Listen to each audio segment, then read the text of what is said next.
TV. This is NAGP TV coming to you from Magny-Cours. I'm Jack Ivy, and I'm along with... I'm Curtis Chandler. How are you doing tonight, Jack?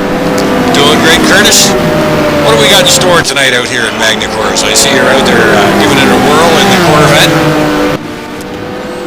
Well, I was, but I quickly stopped doing that. I wouldn't embarrass myself, but yeah, it's an interesting track. Lots of straights, lots of tight corners, sweepers, slow stuff, fast stuff. It's a fun track to go on. It's a fun track to actually get some racing done on, too. It looks like it is going to be fast and furious out there. Too bad you couldn't have been with us last week, but it was fast and furious last week, and I'm sure they're going to rough it up right where they left off last week. Yeah, I missed all that. I heard there was some good racing towards the end. And, yeah, look forward to another one tonight, huh? Absolutely. I think it's going to be a great one again tonight. There was a lot of bumping and grinding going on last week. I was getting a little excited out there myself. Well, yeah, I haven't watched the replays or anything. I'll just have to take everybody's word for it, so. But, I guess along with some of that bumping and banging, we had some penalties and stuff, but I guess we'll get into that a little bit later too, huh? We sure do have a few penalties, quite a bit there. I don't know if you want to grab hold of those or if you want me to take those. Your call.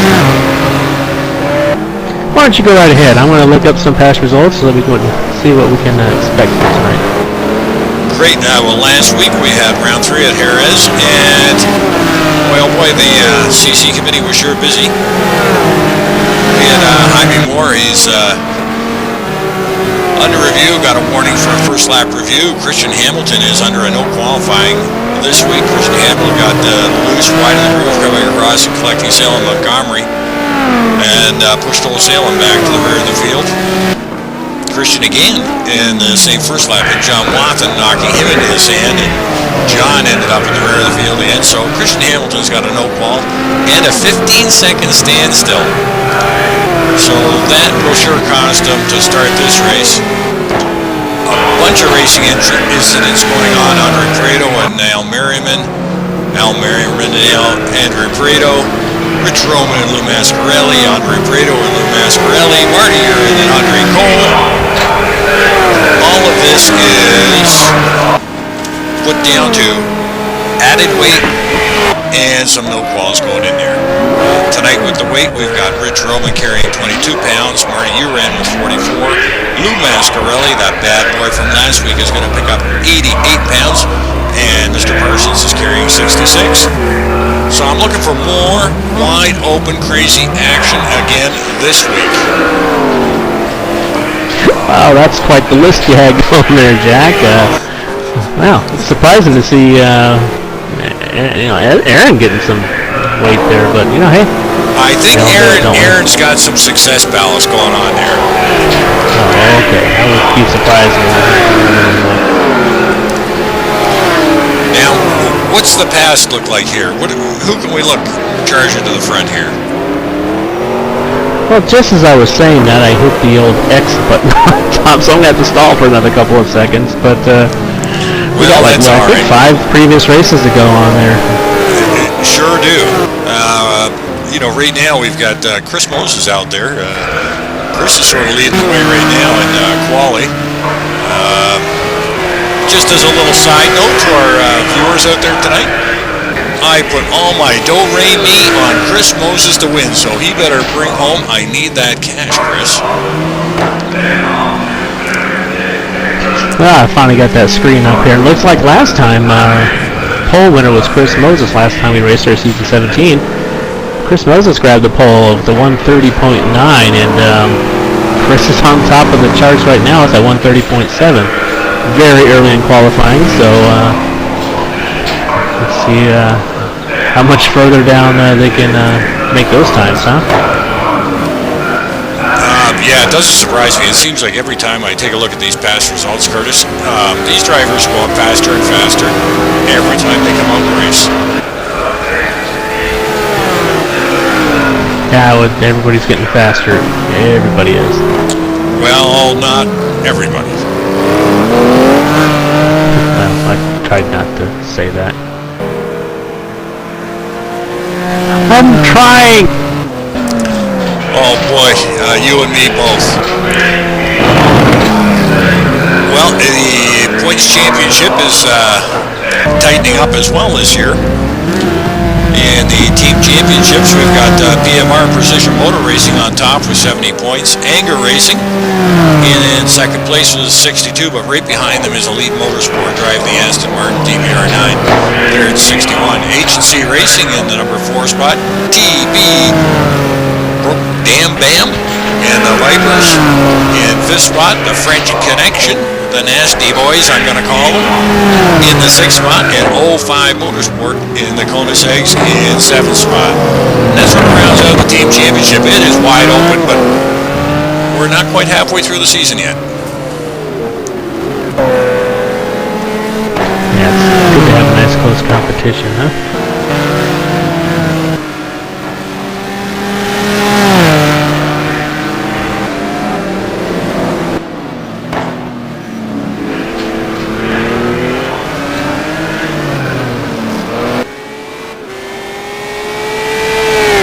Oh, looks like Chris Moses, he's speeding it up some yet. He's down to the 130.6. Boy, oh boy. Poel's, what, half a second behind, so these guys got a little bit of work to do if they want to catch Chris around this place. Well, you know, it's one thing to put down the big qualifying, and it seems to be an advantage for these guys to be on top at the start, but they're going to put a full hour and a half in.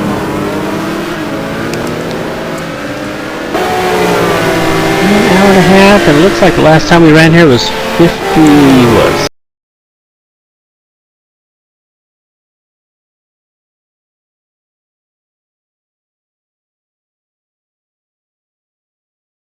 It would be a busy night for them around this, because yeah, maximum distance of 57 laps. Average chance of rain they've got listed in the pre-race ramble, and the 10% cut rule is in effect. Curtis, what the heck is that 10%? Definitely going to be some corn. What is that cut rule? Can you explain it to our viewers? Oh, 10% cut rule. It's based on number of laps around the track. So, say there's 50 laps, you get 5 cuts. Any more than that, you start losing laps. And around this track, they're going to have to be aware of that because there are some corners you can easily cut. One of them being, trying to find the number, I want to say it's like corner 11, I think it is. Well, no, the first one you really can cut is corner 7, Nürburgring they call it. It's right at the end of I'm moving the speed straight. And if your car's not turning in too well, you can easily get a cut there, turn 7 and 8. And again, towards the end of the lap, you can get a cut at 16, but normally if you cut 16, you're going to get bounced off the curb and die on the wall, so you don't want to do that either. It's going to be turn 7 and 8 where you can get those cuts quite easily around this track. But anyways, I'm sorry, a tangent there. Yeah, any more than 5 cuts tonight, you'll start moving back laps, and it's pretty simple. You got to keep at least 2 tires on the track at all times. That track being called curbing. If you go inside that curbing, it's considered a cut. Well, it may get interesting then. Yeah, I think these guys are going to have to be real careful about that tonight. Well, we're about halfway into qualifying. That fast. On board right now with Andrew Werner.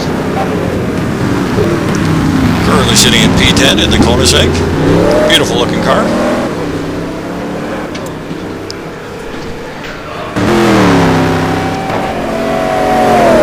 And if you don't mind, Curtis, I'm going to stick with Andrew Werner as he goes around his outlap, and maybe you could describe the track to our viewers as he gets on his hot lap. Now let's see where we're at. Looks like we're just now jumped on board there. Yeah, we are on the main straight, called straight. Technically turn 4, you'll go under oh, wait, no we're not. We're on the back side of the track. So we'll wait till he gets back around here. Yeah, he's coming around for his hot lap. Just went through 14, a little swerve here for the chicane, left turn, coming up to turn 15 here, so just to get you set up for the start of the lap here. You want to get out of this last corner good and get a good time, but you gotta be careful because of that wall right there. So here we are in start-finish straight. Going into turn 1, it's a blind entry. Right at the end of that wall is where you want to start your turn in. Just trust the car to turn, otherwise you're out in the sand. Going a slight little uphill so you can accelerate, but you start accelerating too much, you're going to end up out there in the sand there too, so you got to be careful on having the car set up right. Then you run through all the gears, go under the pedestrian bridge here, get ready to start braking, brake into this really tight first gear hairpin, get out of that corner fast. Normally not a problem to do, you can get the power down there. Go through 6, and the Nürburgring turn 7, this is where all the cuts are going to be. If your car won't turn in again, you'll end up going wide there, and that's where you'll get the cut. Drop it down, and depending on how you get the car geared, down in the second, maybe even first. Probably second for most of the guys, though. Get out of that corner. Through 11, coming up to 12, we call this corner Imola. Go through 12 and 13, it's a little bank left-right, or right-left, excuse me. To another tight hairpin, turn 14, go back around here to sweeping left hand. You can just keep the power on all the way through here until you get to the second brake marker. Start braking hard, let the car drift a little bit left here. You don't want to hit the curbs too much. Hit that one hard, hit that one, get on the power. There's a lap of Magny-Cours. Wow, they are coming close to that wall. Do you think that wall's going to play into this? Oh, it's going to end somebody's night. It's pretty much a given. People get really brave around there, and I'm sure we'll even see it in qualifying since people are pushing really hard. Not so much in the race. You might see 1 or 2 people hit that wall, but qualifying, you might get lucky and see somebody go head first into that thing. Well, that was a great drive round. I'm sure the folks at home are going to appreciate that, and thank you, Mr. Werner. You can see how 57 laps around here is going to be pretty busy. There's not a whole lot of places where you can take a breath, gather your thoughts, look the car over, you know, and try to keep tabs of where you're at and how your race is going. So it's going to be a busy night for these guys. One thing we hadn't noticed is the temperatures. Right now we're running about 113 degrees Fahrenheit. So not the most ideal tire situation for these guys. Yeah, and this could play into be a factor later on in the stints as they tend to burn off a lot of that rubber.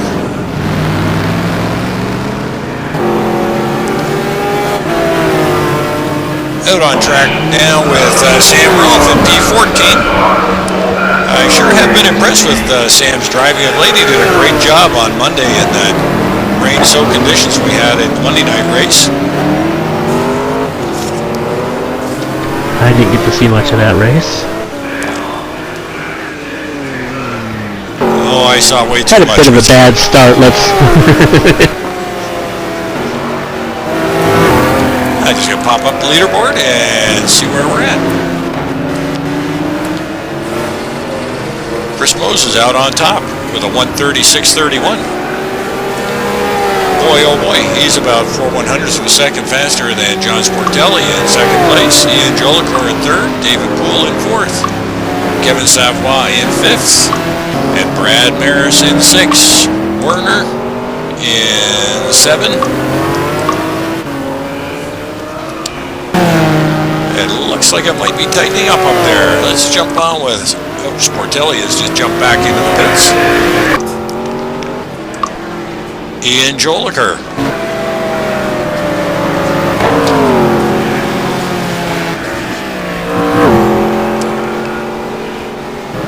Ian driving the Saleen.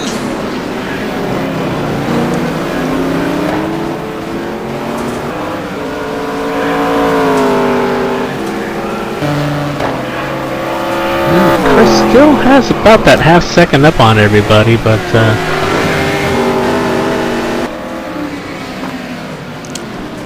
yeah, there's he's still proven to be one of the fast guys around this track. Well, he has been on the podium, from my research, he has been on the podium 3 times. Season 17, he had a third. Season 10, he had a third. And season 3, he had a third. He has never made it to the top. So, will this be Chris's night? Well, I'm sure he's hoping it can be. You know, he's always been quick around here, so you know he wants to grab that win. Well, there has been a lot of the guys that are out there tonight have been at the top of the podium. Savoie, Canavan, Pareto, Maris, and Parsons have all won this race in the past, so I guess this one might be just up for grabs tonight.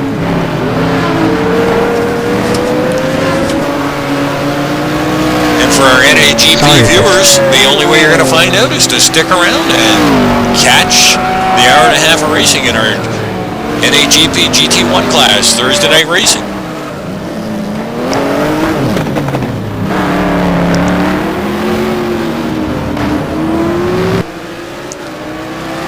A little bit of a shout out there to the NAGP administrators here. They put on a great platform for us to participate in. We've got Monday night racing with the GT2 League Thursday night that we're watching tonight with the GT1s, and the Champ Car League on Saturdays. If you're interested in joining us, grab hold of a wheel, contact the admins, and get on board. It is a pile of fun.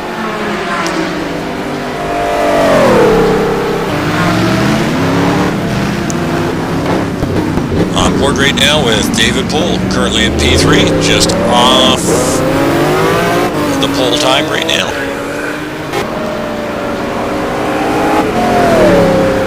Yeah, David Poel, he's right there with Kevin Savoie, and that Nissan, I'm not gonna call it Nissan. It just doesn't sound like one to me. It's just way too much Corvette in that Nissan.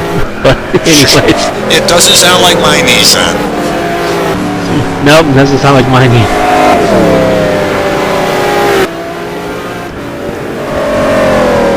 But he's been able to get that car moving around quite well this season, hasn't he?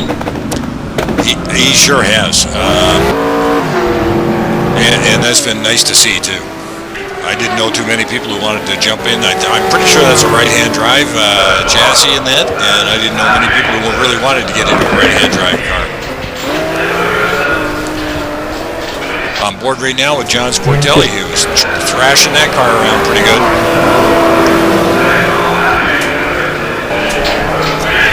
And hangs onto his P4. You know, I'm lingering around in the back of the field and watching some of these other guys get around, and one that really surprises me is Aaron Parsons back there in the 13th spot at the moment. Trying to get that Viper around this track might be a little difficult in some of the turn-ins, but you know the car's got the good power on those straights. And the driver's not too shabby either, so it won't surprise me to see him up in the front near the end of this race, no matter where he starts from. Oh yeah, he can buy the wheels off anything, that's for sure.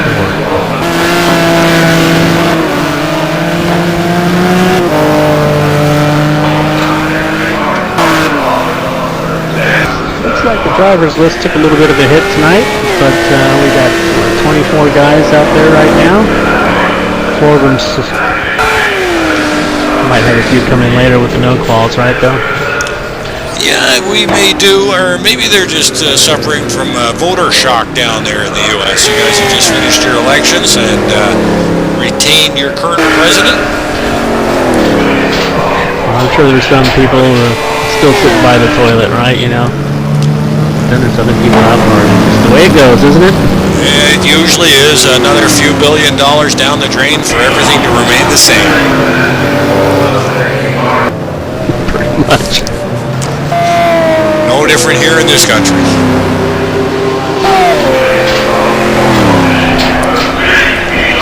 On board right now with Juan Monroy in the Ford GT1 on Michelin tires, 1/2 of J&J Racing.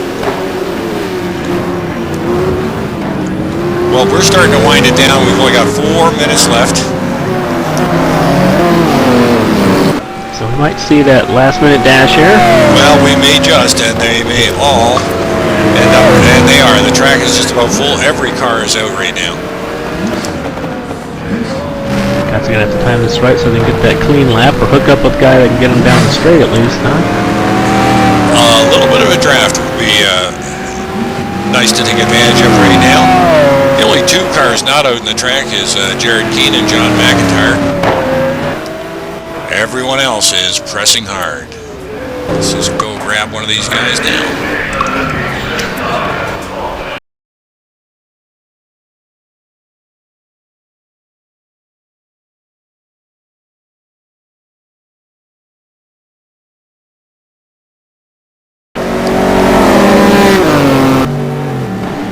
Guys are able to get quite a few laps in. You see some guys with 10, 9, 10, 11 qualifying laps. So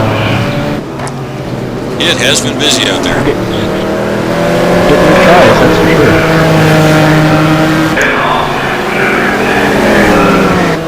David Poel's just finishing up his lap 2 seconds off the pace, but he came within millimeters of hitting that wall on the exit. Yeah, I am sure we're going to see more than one car lose it there tonight. John Sportelli coming around to finish up his hot lap.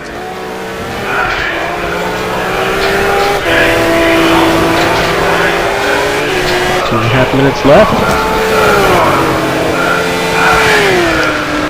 And John stays out for another one.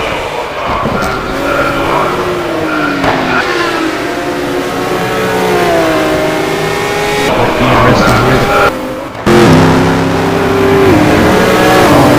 I'm going to follow along here with that. Along here up there with John. See if he can better this first sector time.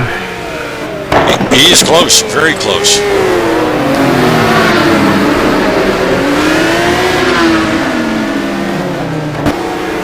Quarter of a second is all, but these guys is tight in this first 11 spots 1 second apart, so. Yeah, it always amazes me. The front runners here at NAGP are so closely matched together. The qualifying comes down to thousands of a second to separate the positions here.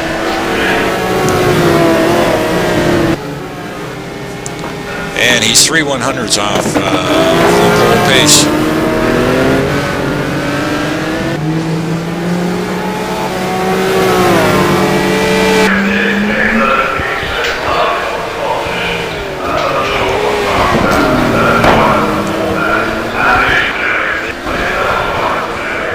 Oh, and he loses it on the last corner. That's going to be it for Sportelli. Chris Moses right behind him there. He bettered his time. Got I thought that looked like Chris's car too. I wasn't sure if it was going to be Al or Chris, but it turned out to be Chris. So he was probably done. Yeah, 42 seconds left. That's his time. He's going to have to stick with.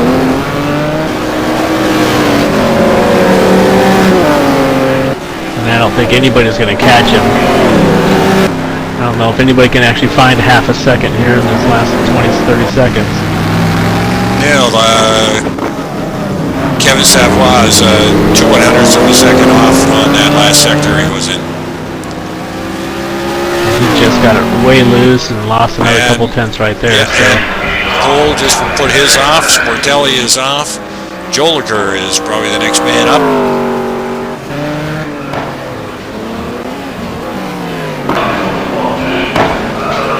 Yeah, he'll be able to finish his time. He's got his last up. He pulls it off.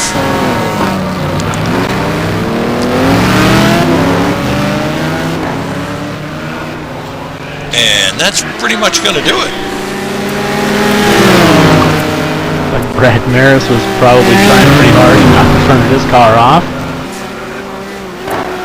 Parks it into the pits. Right along with Rich Roman here in 6th, but I don't think he'll have enough time. I think he'll probably switch over before he can finish his lap up. So. Oh yeah, definitely. He's in the middle of the track. So there it is. Chris Moses. Well, well, well.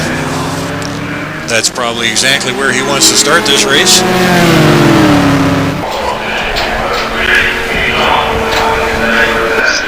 Started from pole last time we were here. So it's 2 in a row for Mr. Moses in the GT1 ranks here at Magny-Cours. 2 in a row for the pole, but he has yet to put it first on the podium. I guess he'll give it a try tonight, but there's a few other guys out there who are definitely going to be trying to take this away from him. I think probably the only thing Chris is really worried about tonight would be high temps. With that Lamborghini, you kind of got to set it up a little bit loose for it to be real happy, and you don't want high temps with that, but he's probably hoping for a little bit cooler temps for the race. I think Chris likes a loose car anyways. Yeah, well, we're just sitting here going through qualifying 2. I just got a heads up there, Curtis. I've reconfigured my screen so I can see the chat messages a little better, but they are blocking my view at the driver's positions. So when we do the driver position rundowns, you're all on your own there, buddy. That's no problem, I've got that. What did you do to your car? Screen anyways there, Jack. Oh, I just reconfigured it. I wanted to see track temps and conditions on the other side, and it was a little busy over there to actually read the chat messages, so I was having trouble last week when I was alone to see who was chatting me up.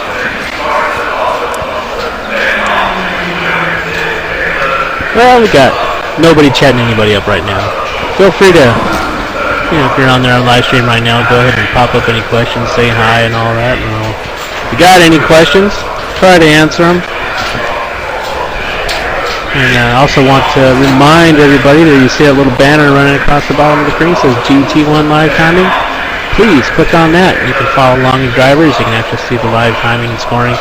Might have to refresh it every once in a while, but if you click on that, you can see the other fast lap times or lap time breakdown where the positions are on the track. So that's always a good thing to follow along with too. Well, I think we're in for a barn burner again. Although there's one person that is missing that I don't see out here tonight. And he was mentioned pretty heavily in the last race for the penalties, and that was Andre Cole. Andre Cole, I don't see him. You know who else I don't see is Mr. David Canavan. You're absolutely right. I mean, how could I miss my old teammate there? But sure enough, he's not out here tonight. Holy jumping. He did say he was starting a new job. I hope, I hope the job's going well for him.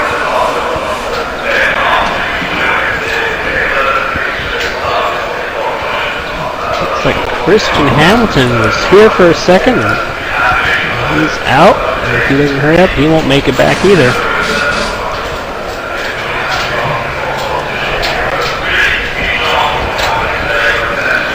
Yeah, we've had a couple of, looks like a couple of guys popped off. Hopefully they can get back in. And it doesn't look, nope, it doesn't look like it. It would appear we've got... Christian make it? Well, we got 23 in now, so did he jump in? Yes, he did. He's in 15. Yes. Somehow he's there. He squeaked in at the last second there because we now have 23 drivers. That's odd. I saw him down at the last spot, and all of a sudden now he's up there in 15. So.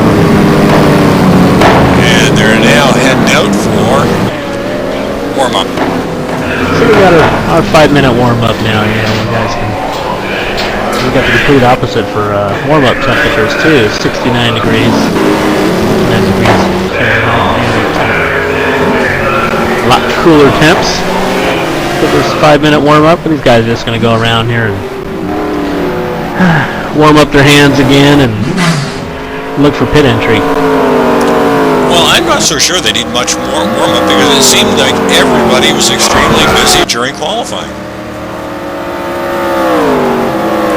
Yeah, I assume everybody did get quite a few laps in there, but now's where you change your mindset, right? You get into race mode.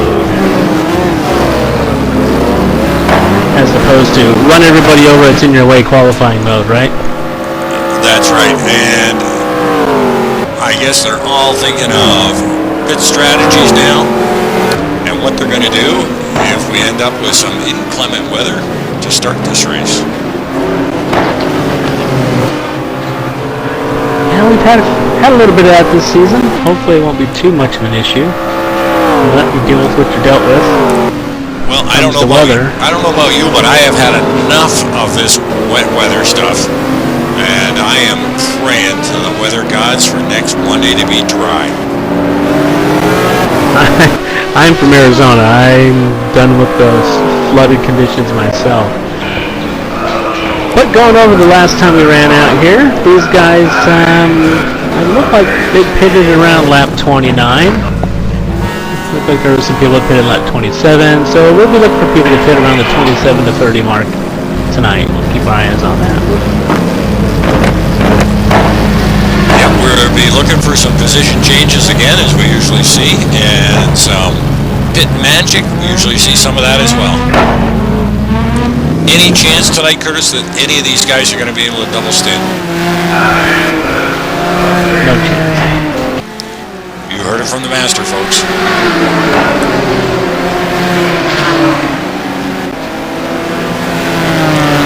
Now, as we've seen in some of the races, these guys run this fuel load so close to the edge, it wouldn't surprise me to see somebody running out of fuel. Mentioned that to Marty. Marty Yearn, the last two races in a row, he's dropped the car off on the side of the track, out of gas on the last lap. I think even on the, what was it? I'm sorry, not the last race, but where were we?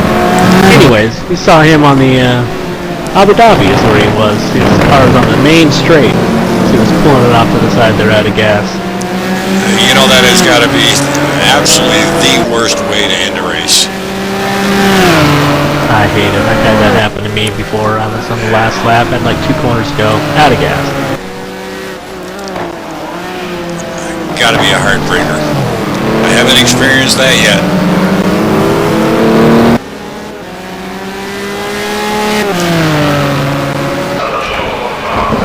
Well, Curtis, who's your money on tonight? Well, actually, I haven't placed any of my credits. I keep forgetting to do that, so I'm going to do this on the fly right now.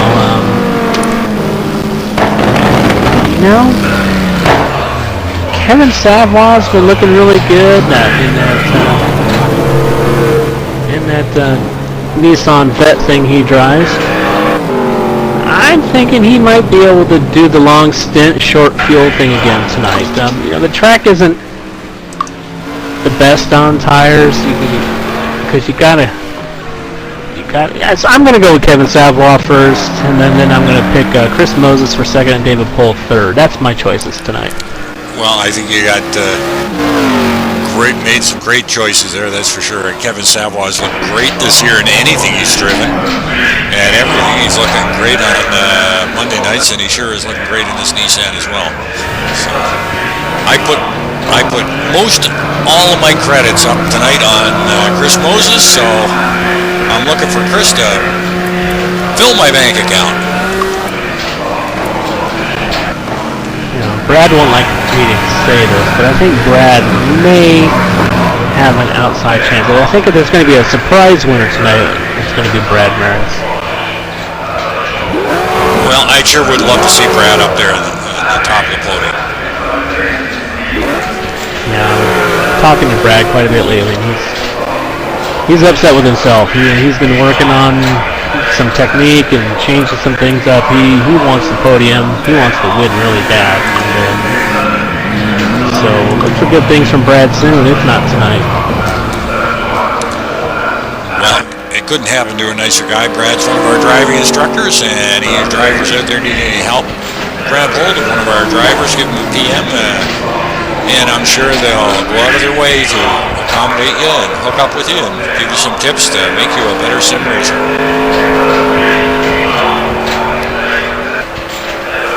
He's a really patient guy, too. Yes, back in my first season, I think I tested his patience to the limits. I think Mr. Mike Greatrex and I have been testing his patience lately, too. He's been getting us a lot of help. You know what? We just switched over to the race mode. Absolutely. Do you want to run them down for me? I can do that for you since you can't see them. Anyways, so there we are tonight. Magny-Cours GT1 starting on pole. Yeah, Mr. Chris Moses in his Lamborghini. Starting second, Kevin Savoy in his Nissan. Starting third, David Poel. Starting fourth, John Sportelli. Starting fifth, Rich Roman. Starting fifth, Ian Jellicoe. Starting sixth is Rich Roman. Starting seventh, Brad Maris. Eighth, Andrew Warner. Ninth, Al Merrimont. And starting 10th is Mr. John Solberger. Starting 11th, Juan Monroy. 12th is Laurent Weisman. Starting 13th will be Aaron Parsons. 14th, Christian Hamilton. 15th, Marty Urin. And starting 16th will be Sam Rolfe. 17th, Marco Conti. 18th will be Mr. Gup Douglas. 19th, Salem Montgomery Jr. Starting 20th, Jared Keane. 21st, John McIntyre. 22nd, Lou Mascarelli. And starting 23rd, Scott Andrew in the Porsche GT1. Gee, that's a little curious. On my pre-race reports, I've got Christian Hamilton as a no-qual.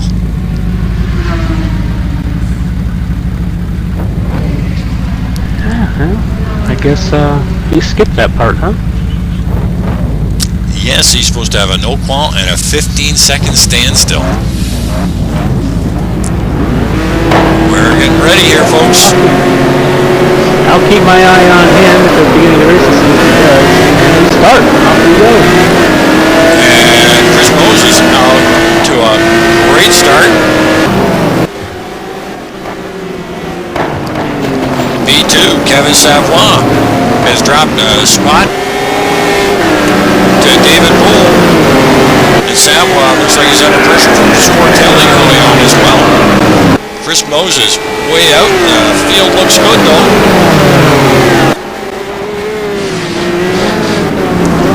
Pretty clean in the back so far. Christian Hamilton has done his 15-second sit still on the back, so he's off to get around corner one. Big schmozzle here. We've got a bunch of cars backed up, and boy, oh boy, the action is furious up near the front here. I'm in right now in P12, and they are packed up like crazy. Weisman all the way down. Yeah, that created a bit of problem. Dangerous spot in the beginning of the race. And that dropped Weisman down to P10, Warner at 9, Merriman at 8, Joliker down to 7, Roman up to 6, Brad Maris, P5, right on the exhaust pipes of John Sportelli.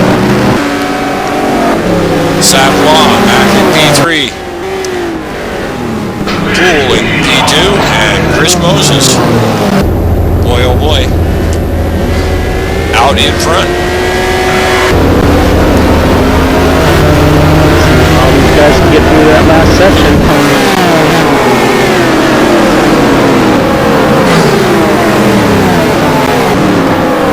Pushes it first into the wall. I think everybody survived though, huh? It looks like they all did.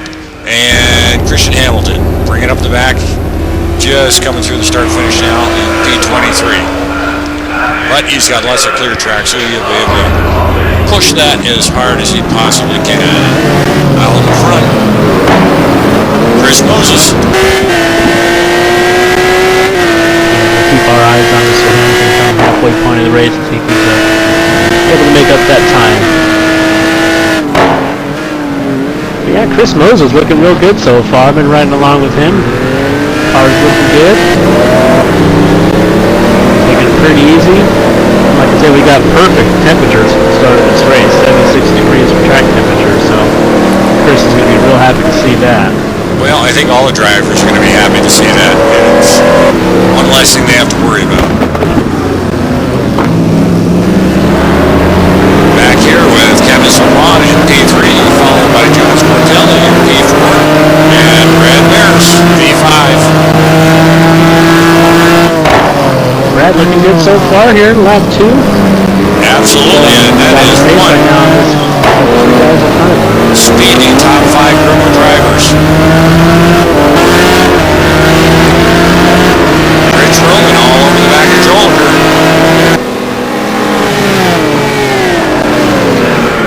Now Merriman not too far behind now.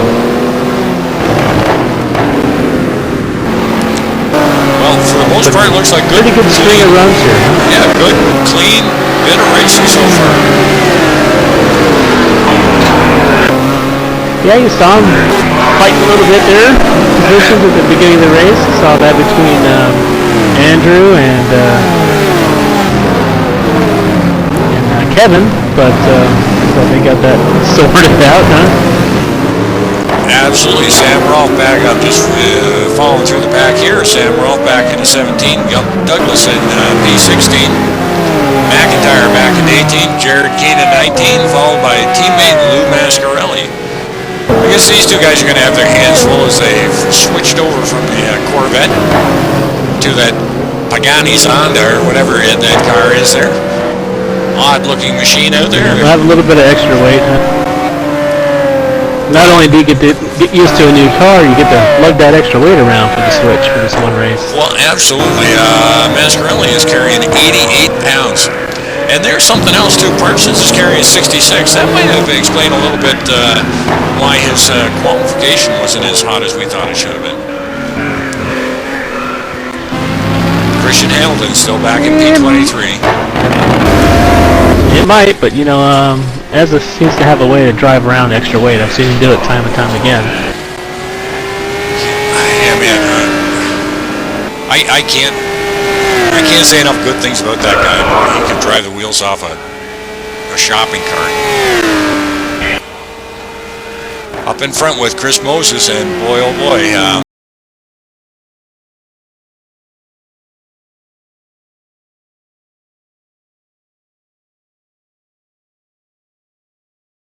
Right now. But we've seen this before, even in Japan. We remember what happened there. The leader, who was that? Was that Brad in that Maserati that took off at the beginning of the race at 5-second lead? He wasn't able to finish it up. We've seen these big leads straight come pit stop time. This early in the race, the second lead is the big lead. Well, if anybody can make the pit work for them, I think it's Chris Moses. I've nicknamed him the pit wizard, and I just don't know how he gets in and out as quick as he does. Must be fast fingers on the keyboard, huh? Oh, he just pays his pit crew a lot more than I do. I've tried a few different pit crews, none of them seem to want to work for me though. Kevin Savoy into P3, followed by Sportelli, and Brad Mears into P5. He and Joliker not far behind with Rich Roman hanging onto the back of Joliker, and they are closing up on this group of cars.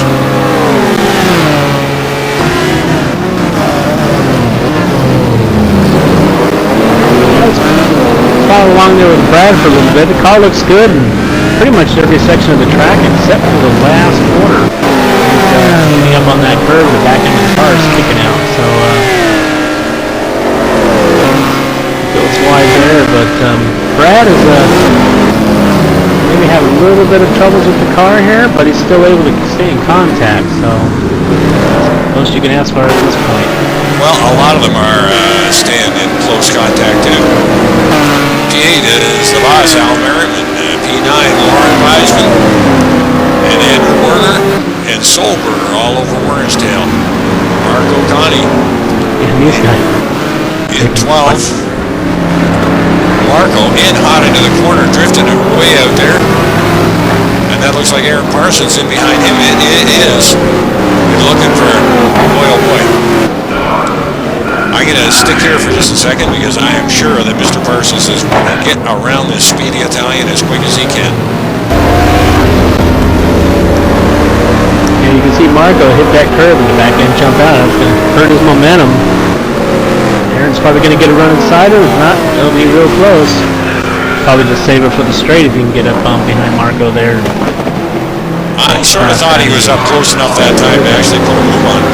But there's Marty, and Marty is all over the back of Parsons now. So Connie must be holding Parsons out there. Hey, don't worry about Marty. He'll probably run out of gas, right? And Parsons down on the inside, and it's side by side. Connie and Parsons takes a spot. Marty Uren is looking to follow Parsons' lead and slide on through as well. Has a big look on the inside. Boy, this is some great action here. Yeah, both guys gave each other enough room. And it looks like Solberger is behind Marty. No, that's Juan Monroy, sorry.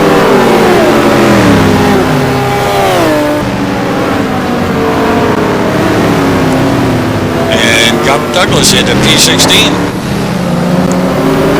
And behind Monroy.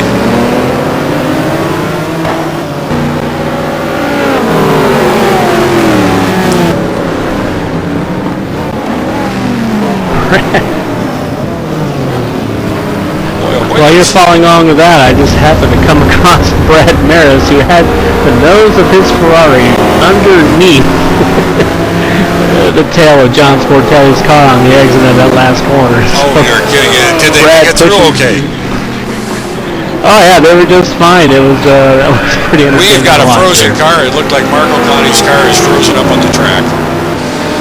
No, it didn't. Don't know what was going on back there, folks. Sometimes, yeah, you see everybody fan out behind him, you know. They've seen that too, huh? Marty Uren in P14, Marco Connie in 13, Aaron Parsons 12, Solberger in 11, Werner in 10th, Lord Weisman in 9, Big Al Merriman in 8, Rich Roman 7, and up with Ian Joliker in P. Ian has put it off the track. He has lost a position. He may end up losing more.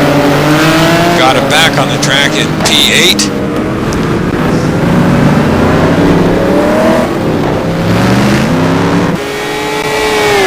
He will not be happy with that. Fighting hard with Weisman now.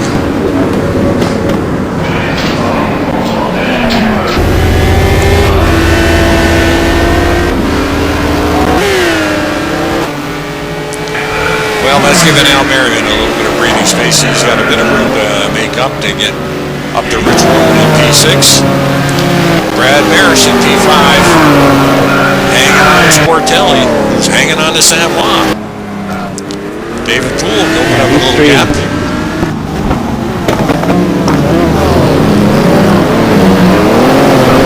About a second and a half, 2 seconds up on Kevin Savoie, David is, but Chris Moses, that lead has settled down around 4.5, 5 seconds. But this battle here between Brad Maris and John Sportelli, it's getting tight and all.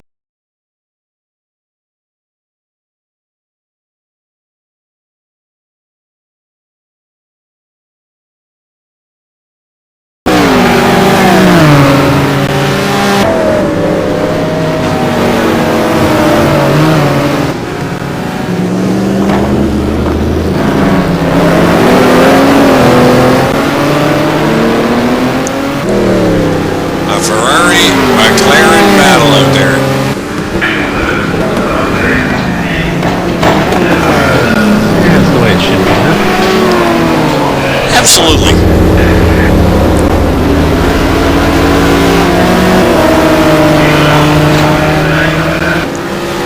Right about here, you'll see. I've been watching Brad on this turn 1 down, and he was able to make up some time there all the previous laps when I was watching them.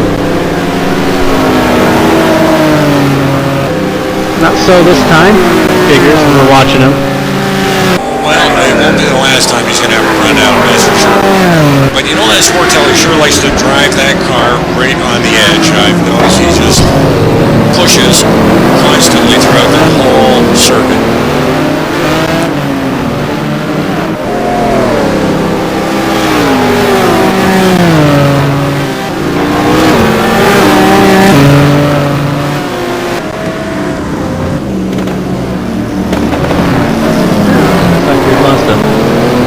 Lost somebody, I'm not sure who it was that dropped out. There's 22 drivers running at the moment. Well, we've got Sportelli in fourth and Maris. Oh, Brad looks like he caught a little bit of the curb there, but he has closed that gap up. And having a good look on the inside.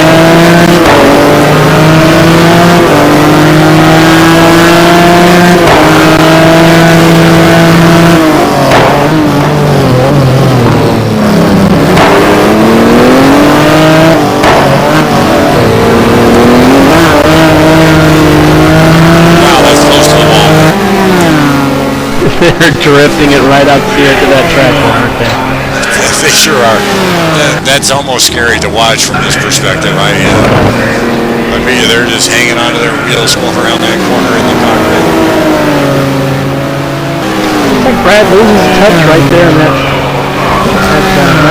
little right-left section, that right turn, you know, that turn 2, 3, that's a real section right there.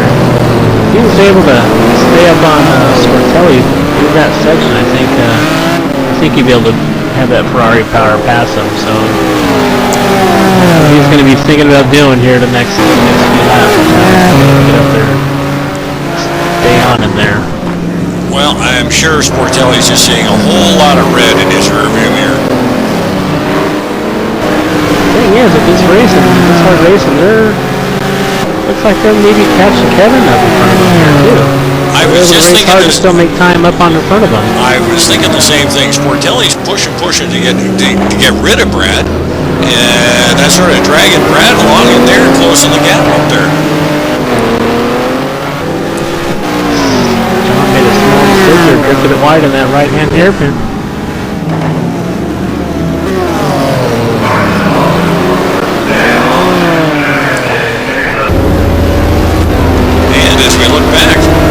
Roman is not that far out of touch with these drivers. He's about 2.5 seconds back. Again, like I always say, if you can see him, you can chase him down. It's easier to do that when you can see him. I think so too, and I think that's the one concern that these guys are going to have to keep with Chris Moses is if he gets out of sight, he's just out of their mind. He'll be gone. Yeah, David Poel though, he's knocked second off that. Chris must have made a little mistake because that leads down to 3.84 seconds depending on which part of the track we're in. It was right around 3.5, 4 second lead.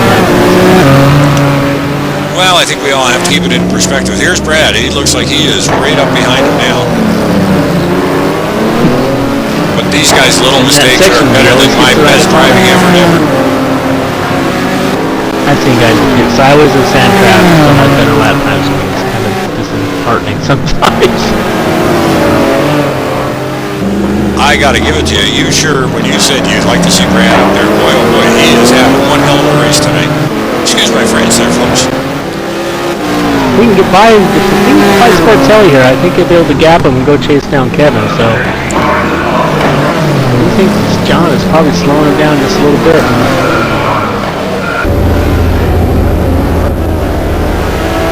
Whoa. I think we lost Savoie into the wall. He caught the wall of death. He did. He lost it. Going to move Brad up. It sure did. Sportelli. And that gave Brad the opportunity to pass. Brad's by Sportelli now, so. Boy, what a turn of events there.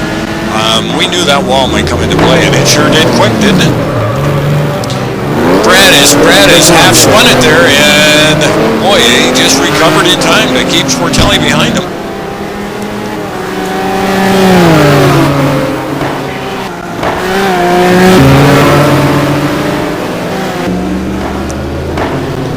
Boy, we've got some great action going on here.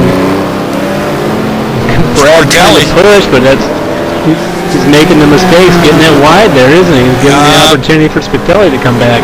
Absolutely.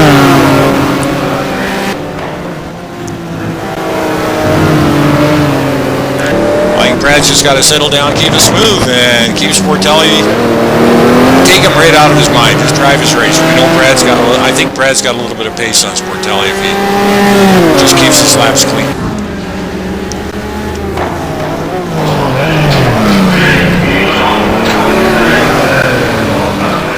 I just saw the I just saw the live feed on the live stream. I saw that, Kevin Savlaw did put a nose first right into that wall, so.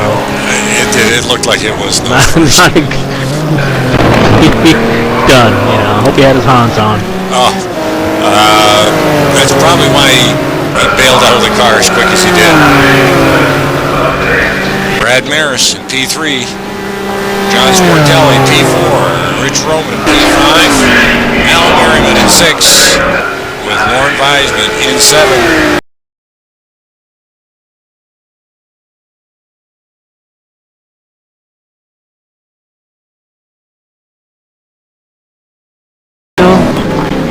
He started back a ways, back in 13th. He hasn't made up a whole lot of spots. We've lost 2 people, 2 people have left in front of him because of accidents and off track. So Ezra's not really making up any time on the track. He's 24 seconds behind Chris. So Ezra having a rough night so far. That big heavy Viper of his is carrying an extra 66 pounds, and maybe that's just playing into it a little bit. Joliker, after his off, he's back in P11. Looks like we're down to 20 runners at the moment. Quite a lot of people leaving the race tonight for various reasons. Unfortunately, we have to say hi to Mr. Gubster, who disco while he was running into points. So, hello, Gub. Too bad to hear that. Oh, Gup, geez. Looked like you're running a decent race there, Gup, and we're sorry to see you go. P12, Marty Uren. Juan Monroy in P13. The Italian Marco Cani in P14. Sam Ralph in the points. Almost broadcast curse there for Sam. And Johnny McIntyre in P16. Christian Hamilton just hasn't been able to get it going too well after his sit-still penalty back in P17. Lou Mascarelli rounding out the field, I do believe, in P18. No, Salem Montgomery in P19. So it looks like we lost Jared Keane. Scott Warner Andrew running up in P20, yeah. Out in front, there's your race leader. And not another car in the picture. Lead that Chris Moses has between him and David Poel. Sitting around 4.5 seconds, so that's staying real consistent there. Brad Maris and John Sportelli, that battle they were having, it dropped them back 10 seconds back behind the leader, so they're going to have to do a little bit of work if they want to catch up to Chris, or hope their pit strategy works, huh? Yeah, and David Poel the same. Poel's got plenty of open road in front of him.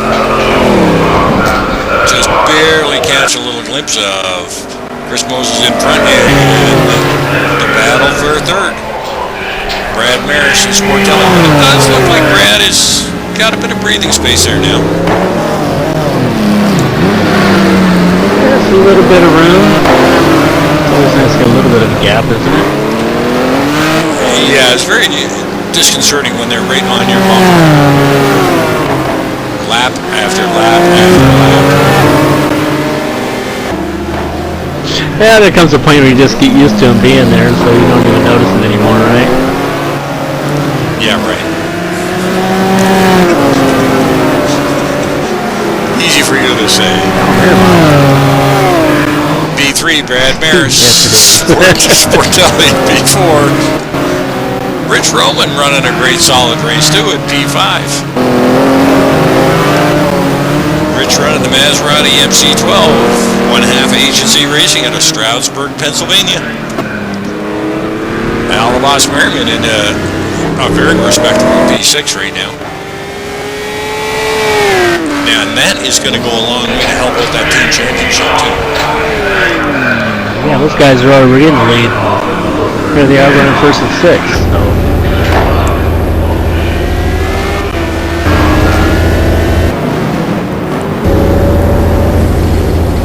We got somebody in the pits. Nope.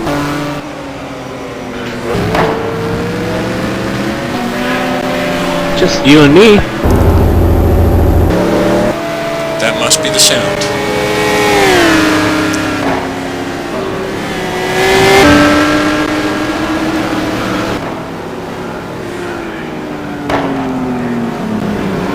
Well, Guff says the car was driving real nice, too.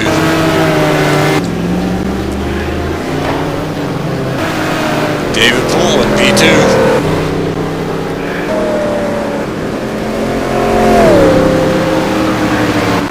He can still see Chris Moses out there in the track ahead of him. He's got something to shoot for.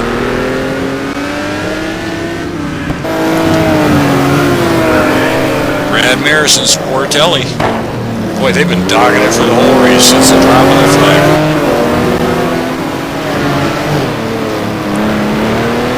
Roman trying to close that gap up.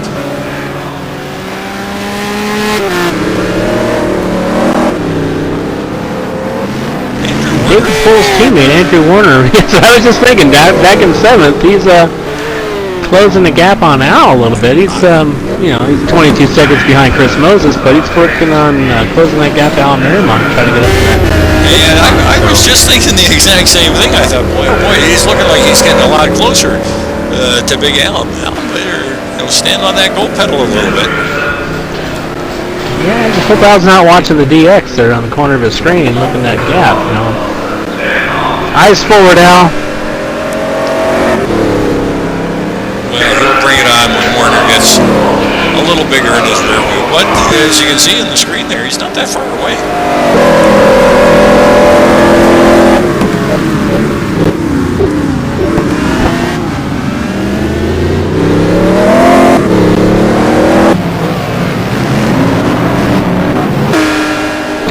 Magny-Cours, 12th, he's all over the back of Marty Uriel. Find a battle back here, and found one.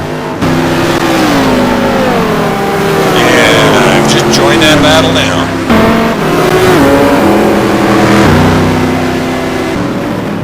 See if we can't broadcast personally here, right? Have a battle and watch it disappear. It seems to happen that way, but there is a good close group of cars here from P13, 1 Roy, Joliker, Marty, Parsons, Advisement. They're all in close together. This is going to be interesting. And Solberg. So from 8 to 13, we've got quite a battle going on back here. All big distance. What a 2-second gap between those cars.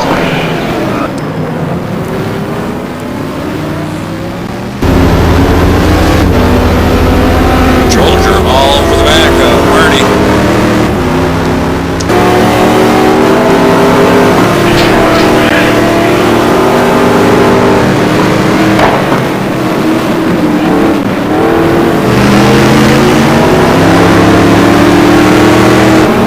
And trying to get the power down.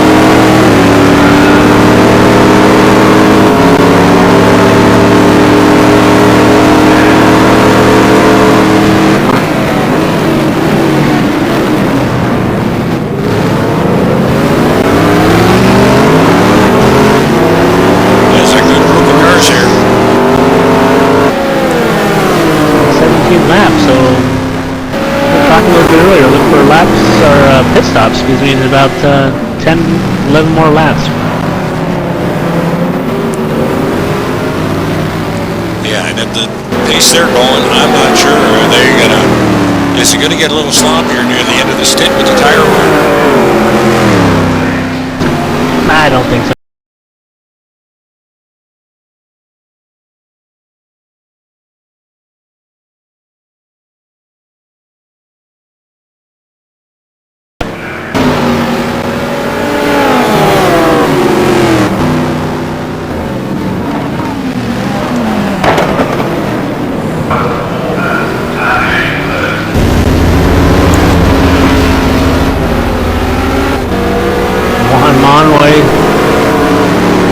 Get a good drive there off of that last corner if you can get up on E in it. Those are all pretty evenly matched, huh? Yeah, it looked like Marco Conti had a little bit of an off there. And going into the last chicane. Back up with Juan Monroy. Having a little bit of a look. Just show them that you're there. No real intent. Of course, I'm sure the guys can hear that thundering Ford behind them. Sometimes the sound can be pretty intimidating. It's not working so far in the Mustang. Well, that Mustang does sound, very intimidating, I gotta tell you.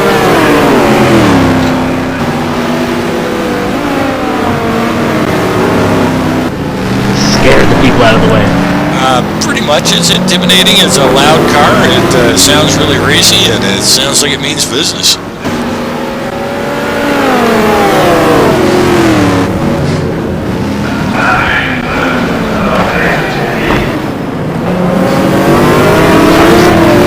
Just noticing him on the time list here. Not doing much tonight. Just kind of about a second and a half off the pace of the leaders, and hoping to maybe pick up points and pick up places in attrition, huh? Well, it could be the field is a little smaller than we were used to here at AJP. We're used to getting some pretty crowded fields out.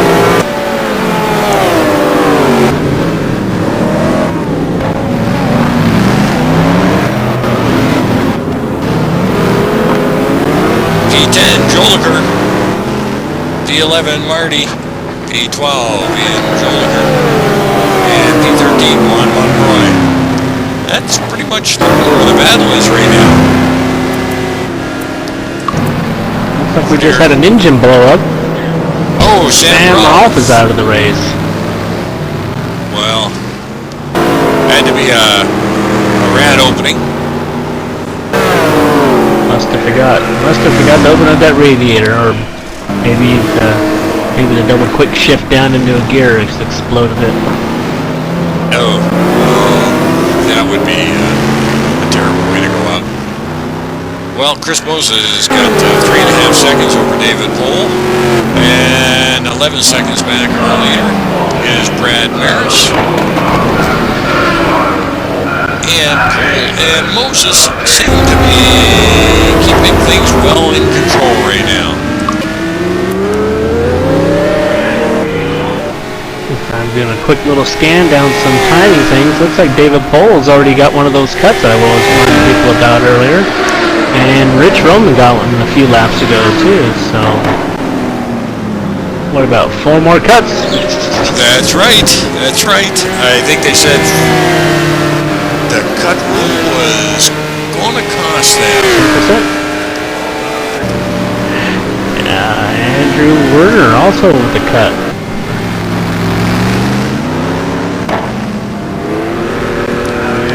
10% was going to... Ian Jolicour's got I think they cut. said 10% was going to cost him a position, and more than 7 cuts was going to cost him a lap, if I'm not mistaken. It might be, though. Didn't have that news in front of me. Christian Hamilton with the cut, and Sam Montgomery with 2 cuts so far. Well, not quite halfway, and Salem's used up almost half his cuts.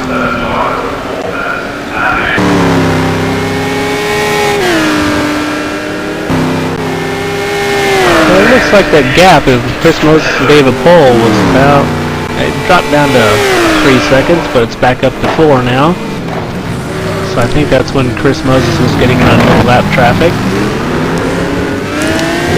Yeah, I'm on board right now with Chris, and he looks rock solid.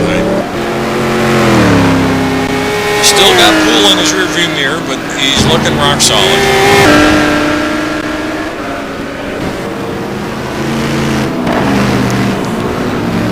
Chris Moses driving the Lambo on Michelin tires, one half of Precision Motor Racing out of Toledo, Ohio. Chris does a lot of work. Gotta just say a little shout out. Thanks to Chris for all the work he does in the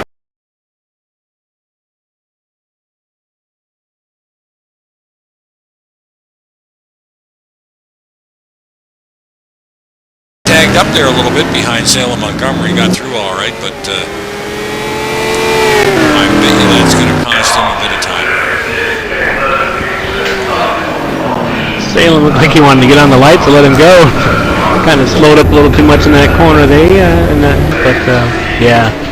everybody got by nice and clean. Well, let's see if David Poel can get around Salem as well.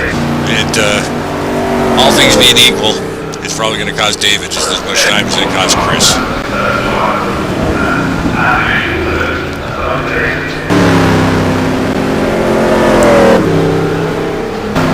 Brad Maris, who made the pass on Sportelli a little while ago, was able to gap him up by 3 seconds. Not able to close the gap on Chris Moses, though. So, well, we thought he had a little bit of pace on Sportelli, though. He's around 8-9 seconds behind David Poel. Let's see if I'll keep an eye on him, see if we can't close that gap now to David Poel at least. Well, I'm on board following around with David Poel, and he's got Salem Montgomery in the middle of a Poel-Moses sandwich right now. But Montgomery, surprisingly, is holding on to that gap pretty good.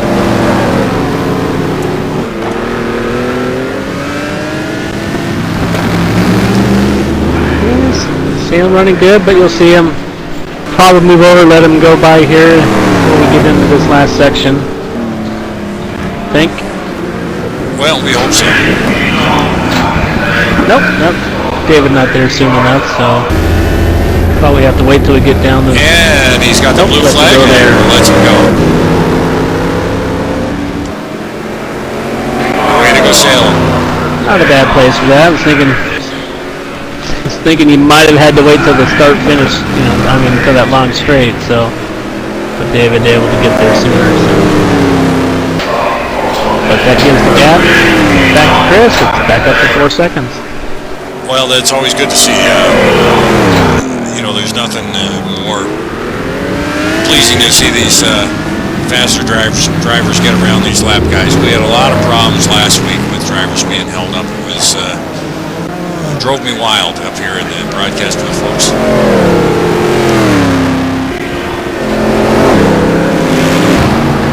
Sorry I missed it. I was like a wild jack. It was. I was getting very excited last week. I'm a lot calmer this week, so I just watched David Poel. I think he might have just taken a cut on that last one of those corners. And we'll cycle back through the pack. We've got Brad Maris in P3, and you are right.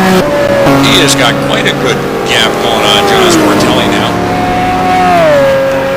And about the same gap back to Rich Roman. So those three have got themselves all spaced out.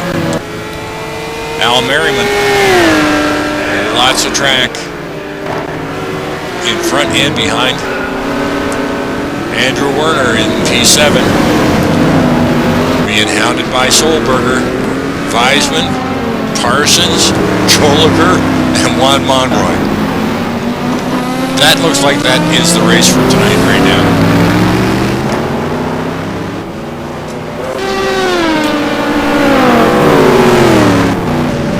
Guy's going to be in for the long second half of the race. It seems like this. That keeps it interesting for him. You don't want to get bored out there, do you? No, everybody likes to race. Doesn't matter what position you race for. We all like to have somebody to race against. And these are a bunch of great guys to race against. Coming up to some lap traffic here. If I'm not mistaken, that might be Scott Andrew.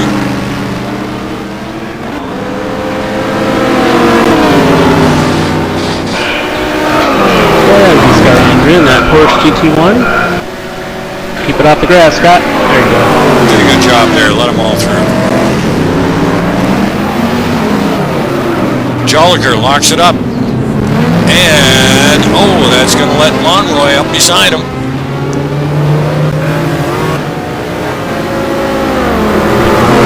Back out just a little bit though and get through here safe.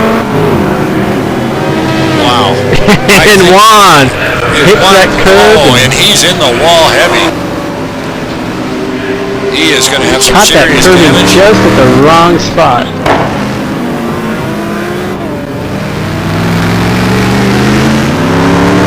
Make the pass and lose the spot.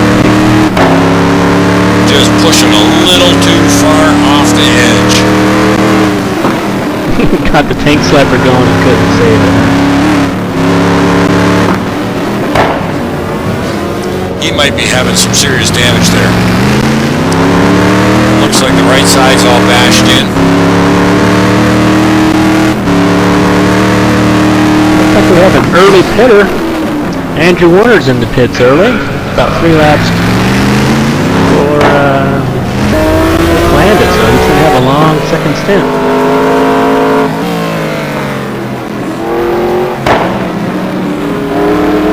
And he's right back out again, so I wonder if that was a stop and go for something.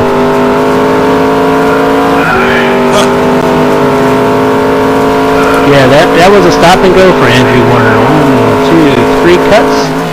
He got caught by the officials, so he had to go in and do a quick stop and go. Well, there you go. I'm glad you're with us tonight to keep track of those things. I guess these guys are going to have to watch it. Who else we got on 2 cuts?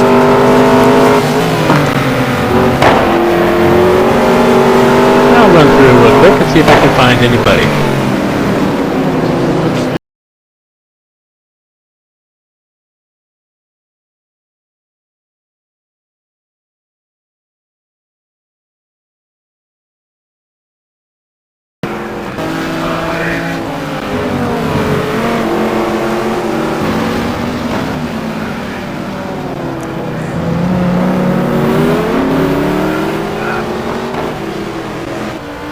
Ian just can't seem to get quite close enough to get on the inside and take a position away. But if anybody knows how to drive defensively out there, it's going to be Mr. Parsons. And Ian Joliker into the pits.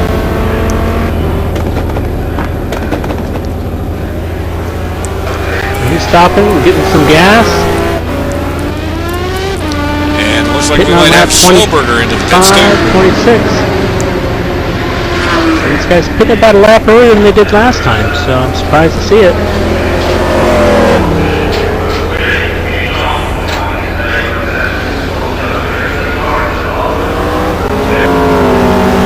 And he is dropping positions like a stone. Monroy in the pits as well. That puts Christian Hamilton up to P14. Christian looks like he's got that Aston Martin running out there well now. Johnny McIntyre in P13. We're only 40, almost 44 minutes into this race. We're not quite at halfway. I mean, it's close, so looks like these guys trying to get an early stop in. Trying to make it go the way, go the rest of the way. Well, that whole pit stop cycle thing has always been a mystery to me. I could never seem to get it right. We've got Johnny McIntyre hunting down Marco Conti for P12.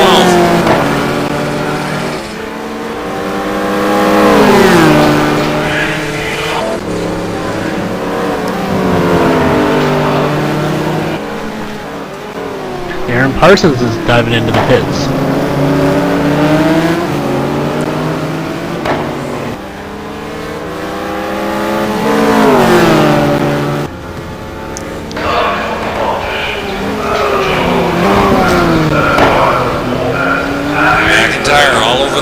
Connie, and Connie is in the pits.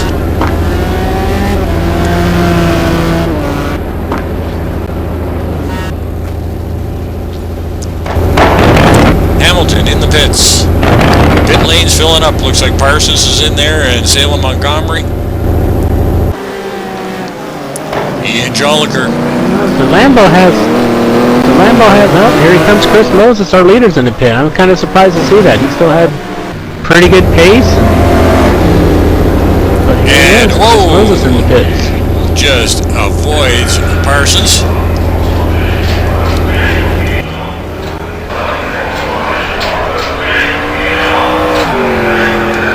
In the pits with Aaron Parsons. With that said, David Poel's out there. He was running about a second slower already than Chris Moses. He was out there running 32s.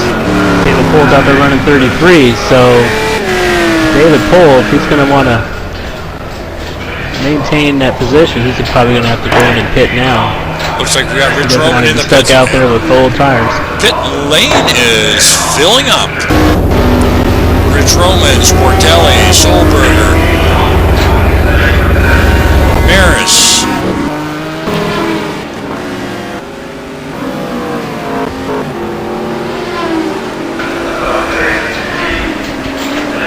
Christian Hamilton just leaving the pits.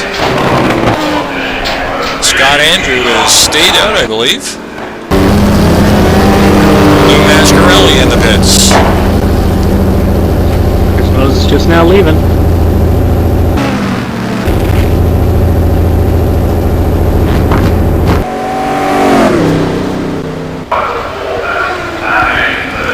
Now, Poel hasn't pulled into the pits yet, has he? He's back in the last section. We'll find out in 8 seconds. Poel is in, he's in. like I thought he would be.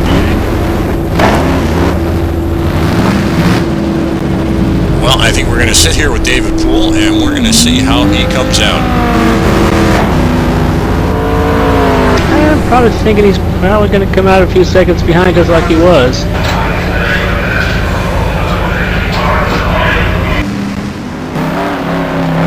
Chris Moses had a pretty clean stop.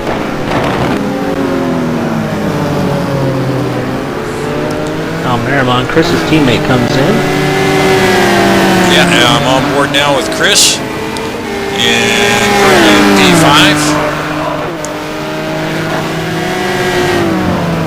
See Marty come in and Laurent come in. Yes, they do. So it's going to put Chris back out in front.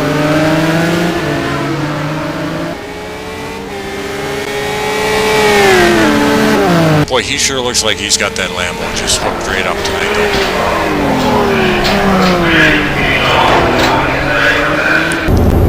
And he's coming around to the start-finish. And Chris is going to make a pass there. And he does. He's going to gain quite a bit of time. He's going to have probably 8 seconds on David Poel by this time. And Poel is just hitting the pit lane exit now. And he's on the track.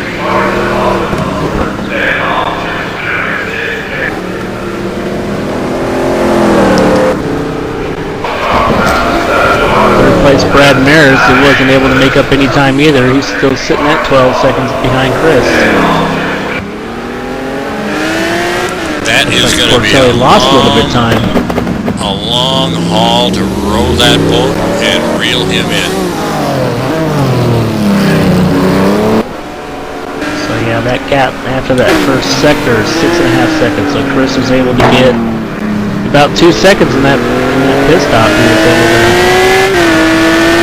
that lead out a little bit. It does put Brad Maris a couple seconds closer to David Poel though. So, see if Brad's able to make any inroads on David. Well, I'm on board with David Poel, and we can just barely, and I mean barely, catch a glimpse of Chris's Lambo as it's off in the distance.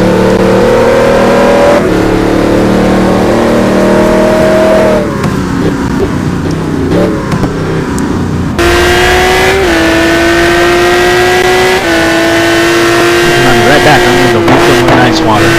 Absolutely.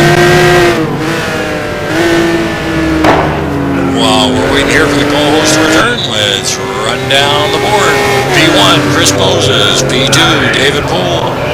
Brad Maris, driving instructor extraordinaire in P3, followed by Sportelli.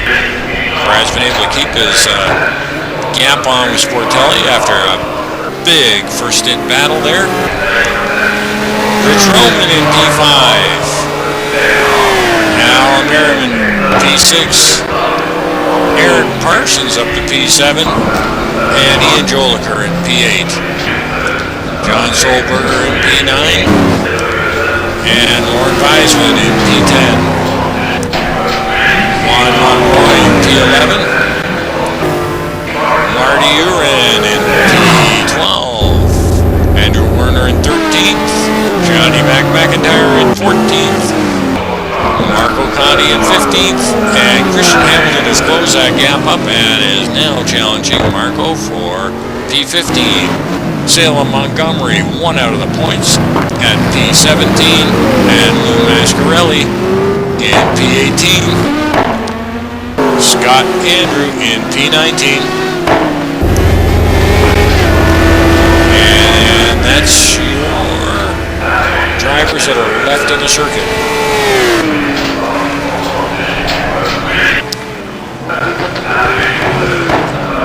Just going to jump over the leaderboard and we'll take a look at the gaps. 7.5 seconds between Chris Moses and David Poel. Brad Maris is 12 seconds off the leader, 5 seconds behind Poel. And Sportelli is 7 seconds back of Moses.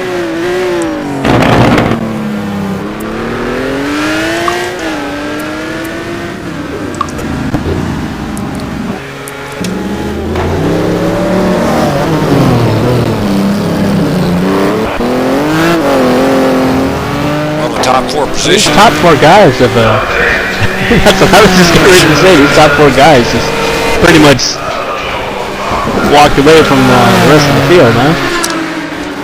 Curtis, I think we've been doing this way too long together. Uh-oh.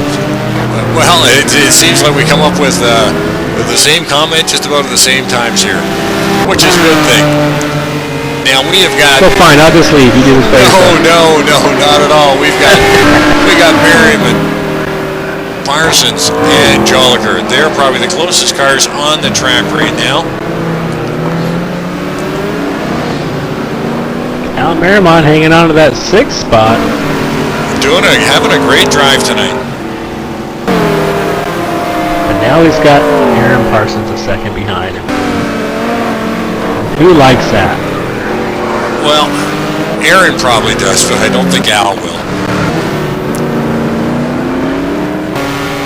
But it just doesn't look like that Viper has got it tonight with that extra 66 pounds. Looks like it might be hammering him.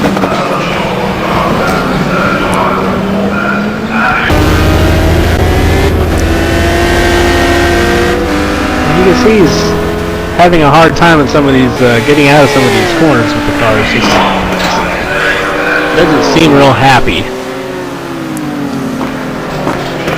But still, you know, when Aaron Parsons in an unhappy car running 7th right now in GT1. I was going to say, I don't know how unhappy anybody can be running in P7 in this league here, so good on him. But he does seem to be bottoming out a lot more than the other cars on the track.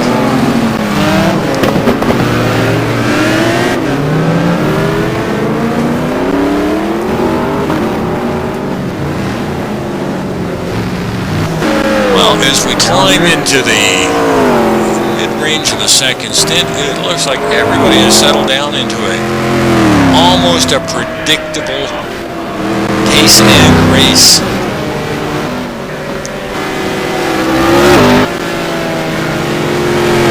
Yeah, I think, you know, as long as Chris keeps this nice and clean,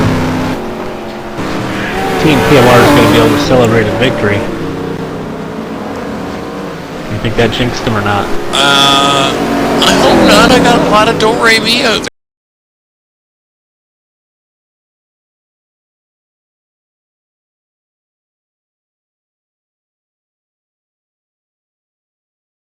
there.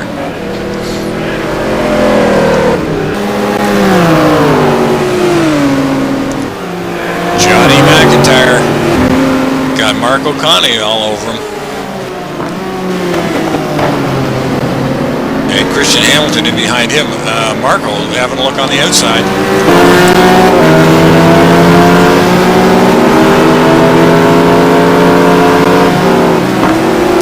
Here's one guy who's not afraid to stick his nose in.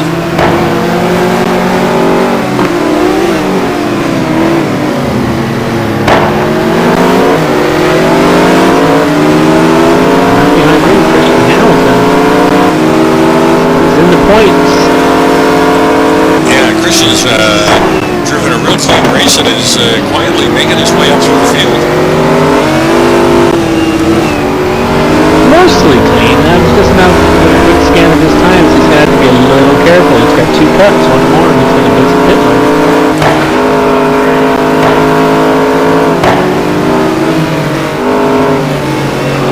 Marco all over the back of McIntyre.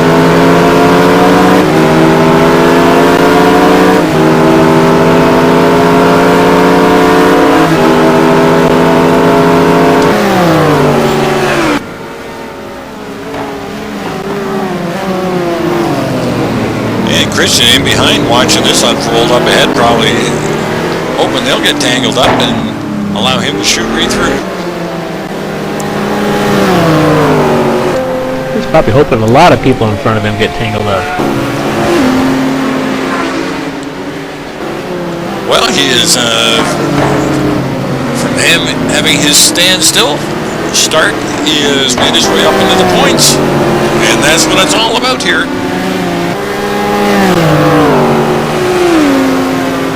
Actually, folks, that's not what it's about at AGP. It's about having a great time out there, racing it for P1 or P21, doesn't matter. There's lots of fun all the way through. So if you're interested in joining us, come on out. Don't believe it's all about the race. Points.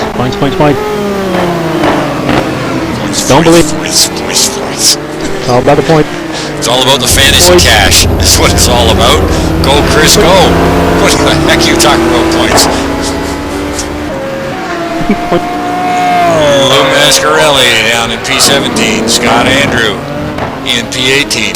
Now, sure do like the look of that car.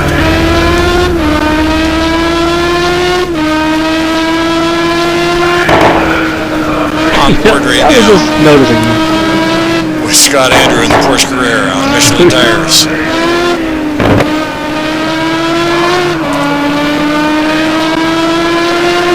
I guess that one of the big questions tonight, did Marty put enough fuel in the car? So that's going to be a little side story, right? Oh, what a jinx you just gave him. Holy jumping. Salem Montgomery soldiering on in P19. There's your leader, Chris Moses. Coming up to a bunch of lap traffic here. Oh, that guy, the guy in the lead, Chris, that's right.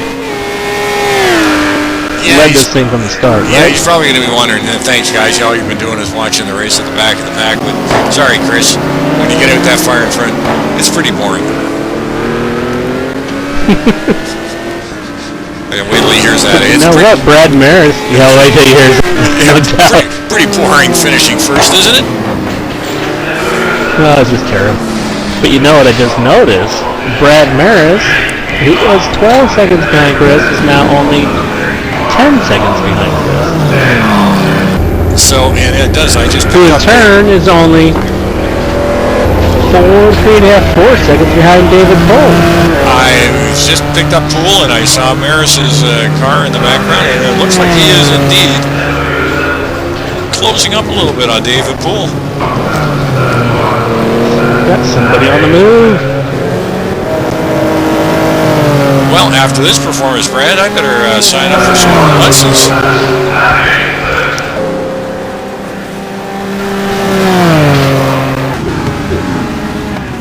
Yeah, Brad running consistently down to 32s. Quick scan of his times there, so that's a lot better than the first stint. And he's got a good view of the back end of David Poel's car, so extra incentive to go grab him. Yeah. Brad running about a second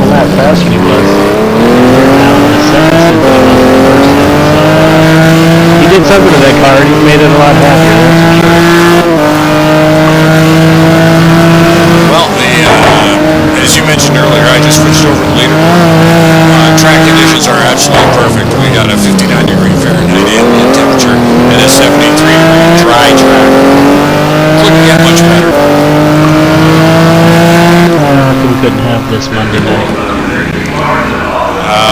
Yeah, what, 53 and downpour and wet track and drying track. Oh, it was a nightmare. Absolute nightmare. Well, let's put that one behind us. Weather gods were not with us. We've got Donington, and it's going to rain there too. That's right.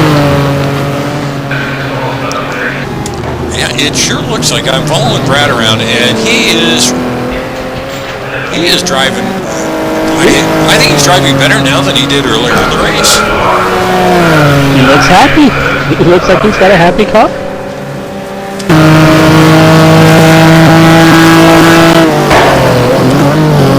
Well, there he is, folks. Driving the Ferrari, and you're right. He looks extremely happy.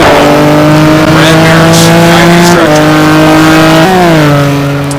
Currently in P3. Big Al will give me hell for that one. Oh, sorry, French again. He'll give me heck for that one. Of course, we got Gubster listening in here, so he's probably...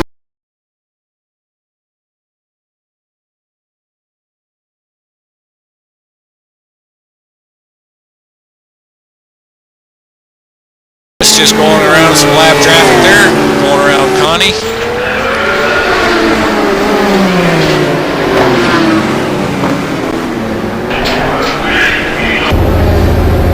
I guess that's what teammates are for. Well, when Chris caught a big part of that group there and jumped that Lambo up in the air, but didn't seem to affect them too much. Some voodoo. You don't want to do that there, Chris. That wall will come out and grab you and throw you over the fence. And we saw Neverland. We saw one of the other drivers catch that wall nose first, and the wall won. Mr. Savoy. No longer with us. Chris down on the inside, around the lap traffic. And a little dip in the lights, thank you very much. Well done.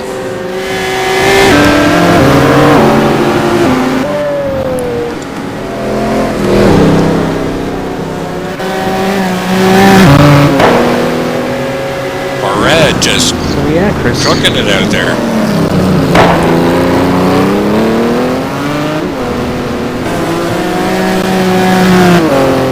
I think every lap... It's only 3 seconds behind now, David Poel, so he's definitely seeing a lot more of that Koenigsegg in front of him, and he can smell it. He's on a mission now.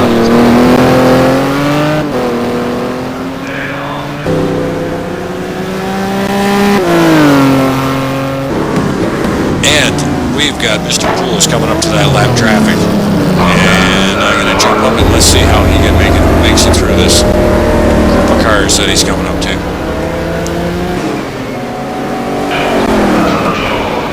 And has a big lurch there, grabs some of the grass on the inside.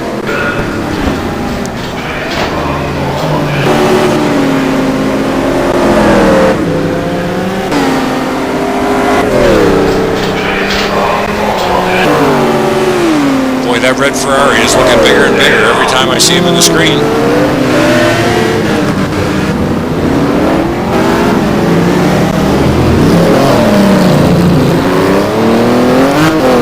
Poel got his headlights on, letting the guys up in front know, don't hold me up.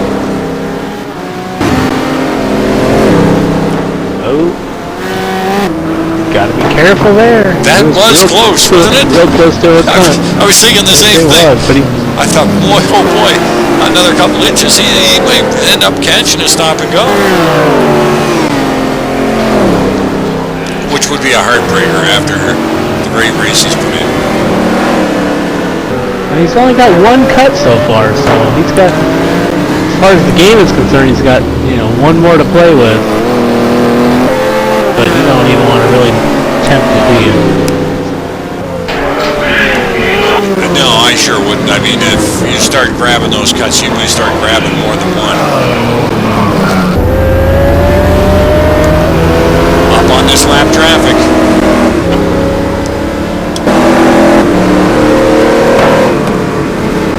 They got the blue flag. They better let them through. just He lost is getting Juan Monroy, who I think was up in 7th or 8th. Monroy's blown his motor up. Poel got through.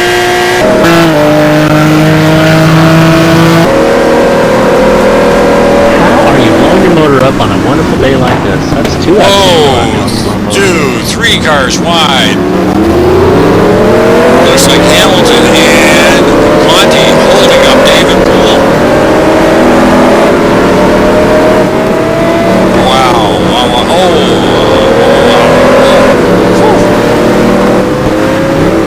Boy, great adjectives I'm using there, but this is close. This is close. Why doesn't he just move out of the way and let this guy through? It is beyond me. Why, but Brad Maris is more than happy to let him. More than happy to see that. So now Brad is only just a couple seconds back now. You know what? I didn't see any respect shown there at all for that P2 from that lapping car. But I've been known to be opinionated, and that's just my opinion.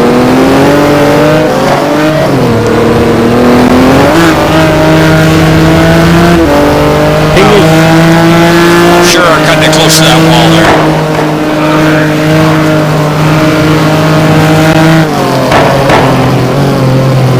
On board with Brad. See if he can get through this traffic any better than David Poel did. Got a dip in the lights there. And a dip back at you. Thank you very much. That is exactly the way we want to see this done.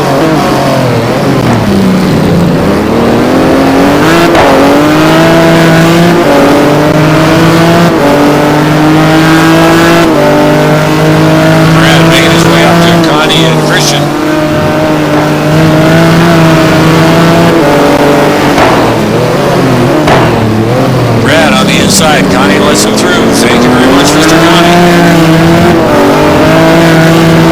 And a little bit back at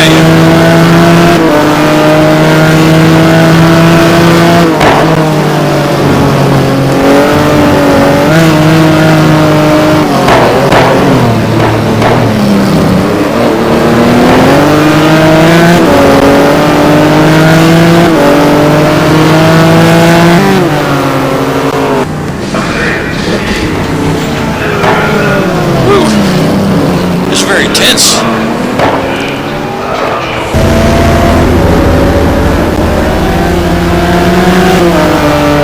Brad on the outside, a dip in the lights, and away he goes.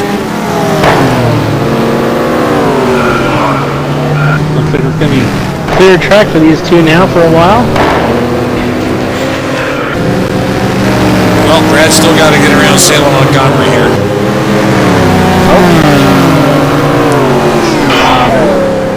But you know, I noticed Salem goes out of his way to get out of the way.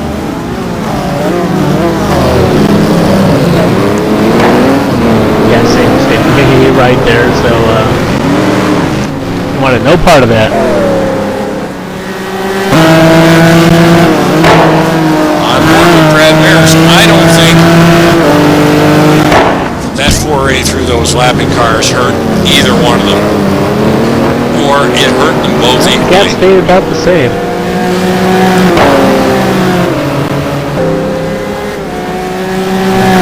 Still 8 seconds out, so didn't help him.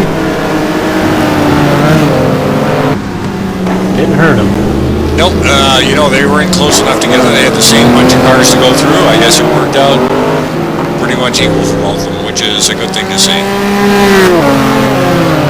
Well, I'm just going to settle down a little bit. Maybe we'll just cycle through the pack. We got Brad Maris in P3, Sportelli back in P4. And what's Brad got around Sportelli? It doesn't look like John had anything to come back at him with. Rich Roman in P5. Al Merriman in his solid P6. And Al has still got that Ian Joliker all over the back of him. Before it was Ezra, so Ezra's dropped a spot. Neeson's come up, so Ezra was right behind Al. And Mr. Parsons is in behind Joliker as well.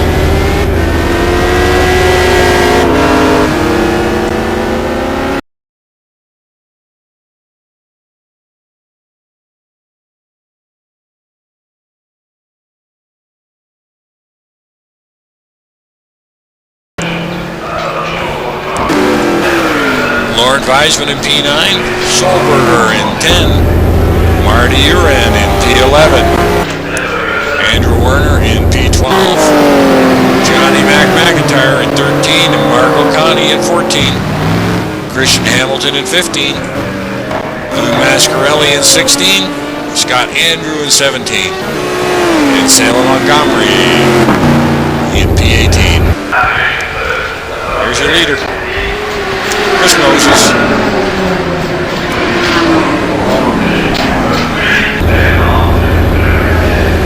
You know, if I'm not mistaken, it sure looks like Poel is not that far off behind him. Something's happened up front. Chris Moses must have grabbed some sand because I show him only 2 seconds up now on David Poel. As I climb back up to Chris Moses, I can see that David Poel's car is closing.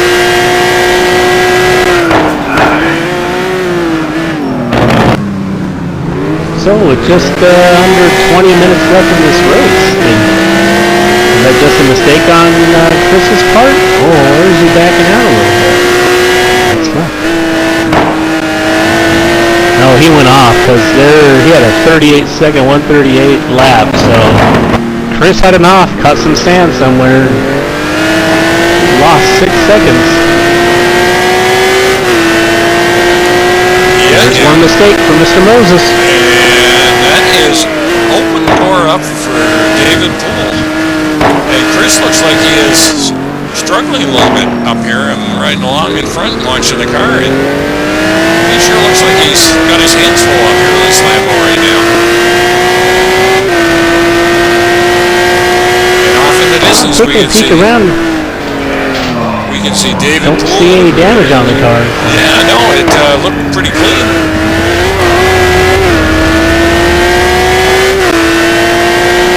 We can see David Poel and Brad Maris in behind them in the distance. Those two guys are on the same part of the short track there, David Poel and Chris Moses, so let's see if Chris is able to settle down and stretch this back out again.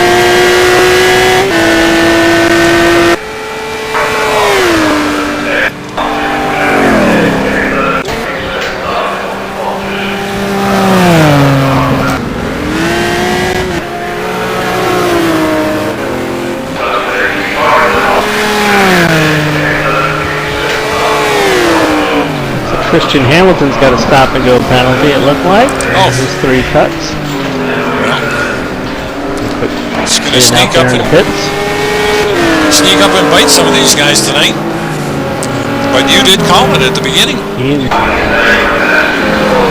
Jericho's going to have to be careful. He's got 2 cuts at the moment, so doesn't want to make another mistake and give up that top 10. That's what will happen if he has to go into the pit. So let's see how hard he pushes against that Airmont. Well, I am back with Solberger and Lauren Weisman, and they're running P9, P10 fairly close together. Got a little bit of a battle going on late in the race.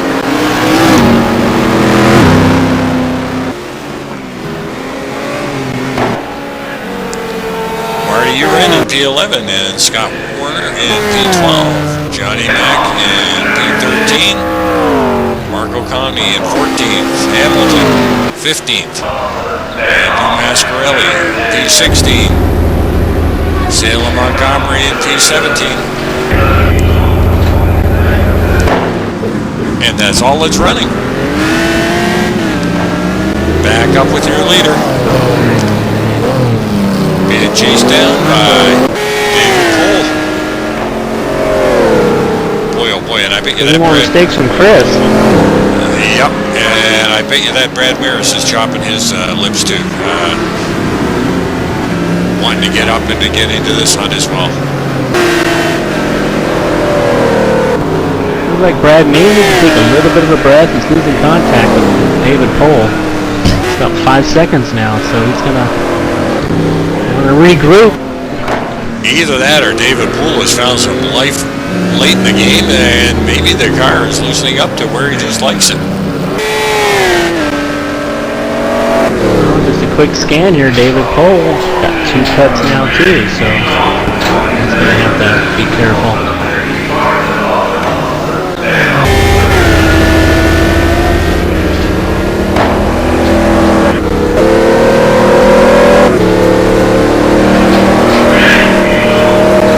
So it looks like we got 16 runners left. If you finish a race, you're getting points.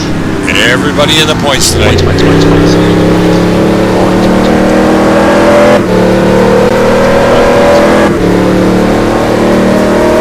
Well, in the back of David Poel, you can see Chris Moses.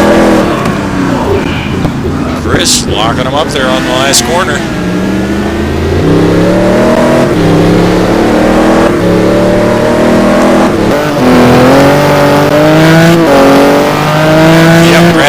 Up all his tires trying to catch these guys. It looks like Mr. Poel is keeping that gap fairly wide. Just going to jump back to the leaderboard.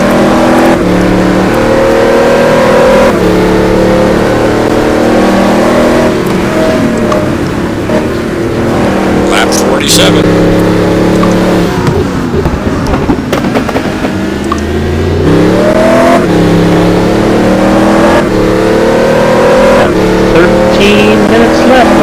17 minutes of this race, so close to wrapping this up. Yep, and it will. Oh, geez, that was close for Poel. You got a little bit of a bump coming around the curves there in the last chicane, and that can throw you dangerously close to that wall.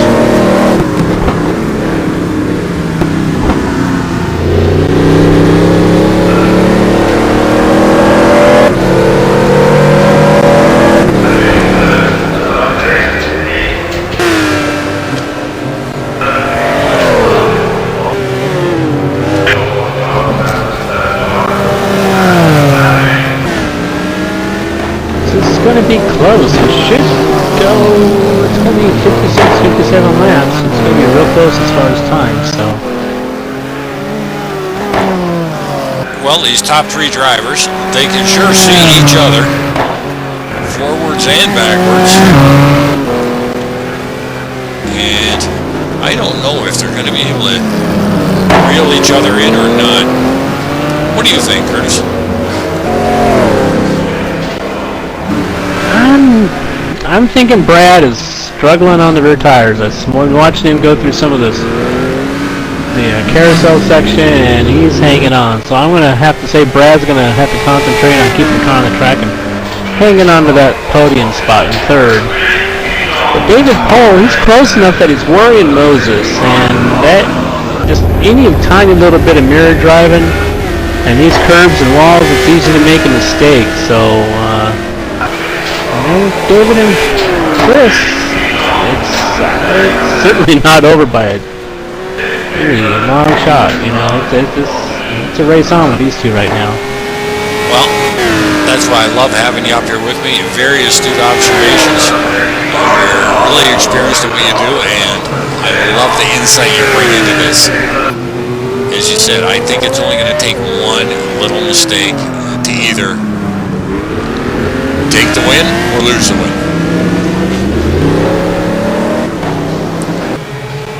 David's going to have to make sure that he doesn't make a mistake himself, and he can just, as long as he can keep himself within, looking distance of Chris is going to be able to see him too. So now I'm just wondering, is that experienced drivers do a little bit of that? Is that Koenigsegg going to be a little better on tires? Well, let me take a quick look at the end of the David stint here, right before he pitted. Get an idea of some lap times here. You know, they're both on Michelin tires out there. I haven't heard the guys. Temp is actually cool. I'm sorry. No, go ahead. No, I was thinking, the temperatures have cooled off just a little bit. At the end of the stint, the last 5 laps in the first stint, Chris Moses is running low 33s. And David Poel, on the other hand, at the end of his first stint, he was running also very low 33s. So David might be able to get a few tenths in turn here towards the here in the next 5 laps. We'll see if he's able to see if those numbers start to shrink just a little bit because of that. Only 2.6. If we see him start to be able to drop that down into the 2.3s, 2.2s here in the within the next couple of laps, I think David may have a shot at this. But he's going to have to do it here within the next 4 laps. Well, we've got Chris coming up with some lap traffic. Lou Mascarelli out of the way. And a boy, Lou. Keep your eyes open, Lou. You got somebody else coming in behind you.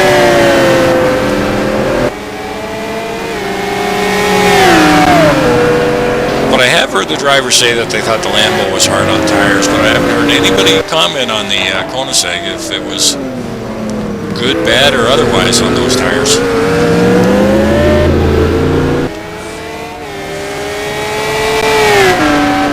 Chris has a way of making bad tires good tires. I don't know how he does it, but...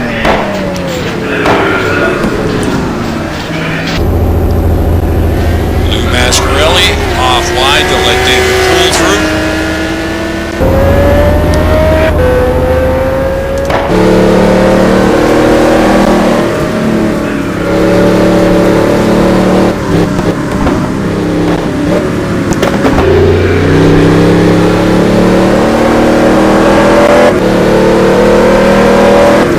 Doesn't look like David's closing the gap that much if he is. I think within the next few laps here, we'll be able to tell if he's got anything because just that one little bit of section I saw 2.5, 2.3 seconds. So,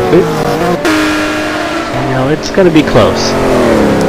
Well, that's what we always like to see. Good close finish. We hate to see anybody run right away with it. Although Chris has led from the drop of the flag, it's getting interesting. But then again, the last few races have been very interesting all the way down to the wire. I think they're running out of time. David is running out of time. He's got 6.5 minutes left in this race, so time is not on his side now. Well, while we have a bit of time here, I'm just going to scroll through the field and give everybody their waning moments of glory. David Poel, P2. Brad Maris run a great race, P3. John Sportelli. Once Brad got by him, just couldn't get back up and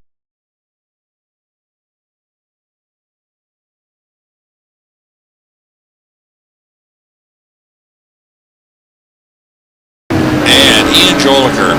These guys have been running for, it seems like, the start of the race. Ian a little tight into the corner there.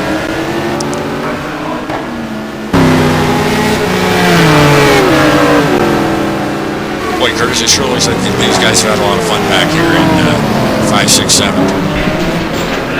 Yes, they have. Ian off the track has spun it. As Parson comes around. Rich Roman got off that last corner and hit that curve. Oh! We got some stuff going on here with Al and Rich Roman. And Rich got off that last corner bad. Al got a little sideways, but Al made the pass, and then Rich gets into the back of Al. And Parsons coming around. No, that's Weisman coming around to try and grab position on Roman as well. Late race action going on. And Weisman does. Boy, Rich was having a real solid race there. And they're side by side and bumping and grinding. Big flash of the lights from Weisman. He didn't like that. I think he's going to have to deal with it because Rich is not going to let him back by. No way. Rich is probably very, very upset with himself. He was running such a solid 5th place race there for, it seemed like the whole race he was in 5th.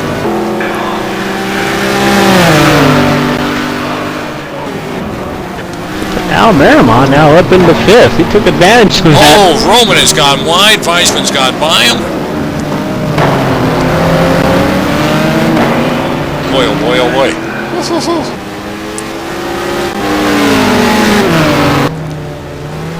Weisman, Roman, Joliker.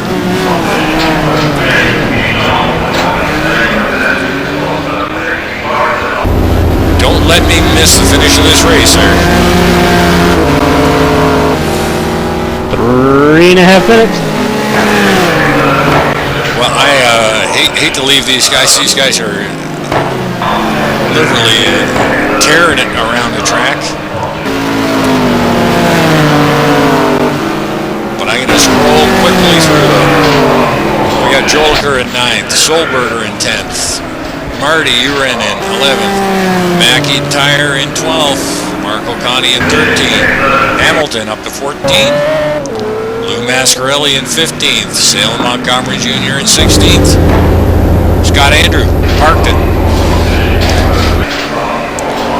There's your leader, Chris Moses.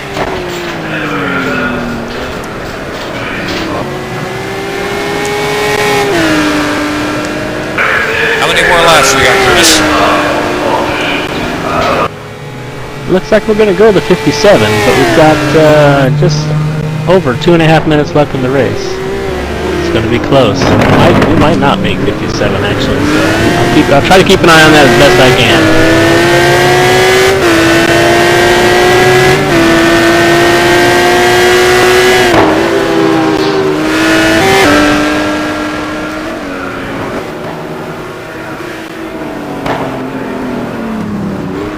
Looks like Ian Jolicoeur is all over the back of Rich Roman here. He's going to want that 8th spot.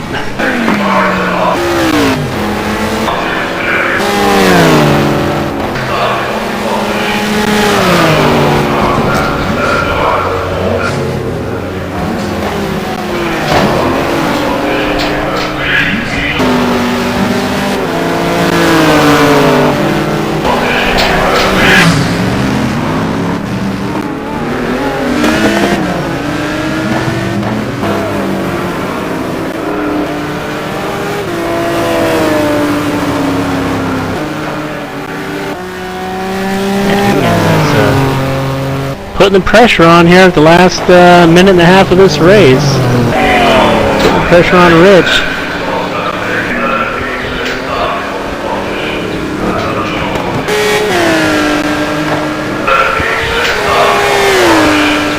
And Rich goes wide, not able to hang on to it, so Rich has lost that 8th spot to Ian. Rich down the 9th.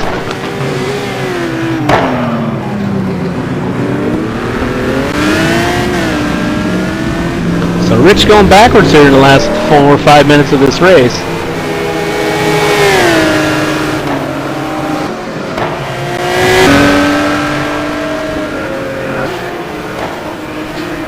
Jack.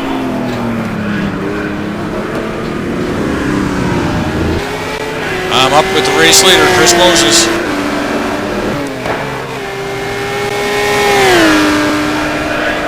It's 30 seconds left in the race. Yeah, it just looks like we've run out of time for Mr. Poel to take a run there. Chris has had a couple of slow brake spots, but not enough for Mr. Poel to grab it. This should be pretty much it, I think, isn't it? No, we'll go one more lap. One more? Actually, we might go 2 more laps because we still got, it's going to be close. 1:30. This might be the last lap. We'll stay on board with Chris. At least it is.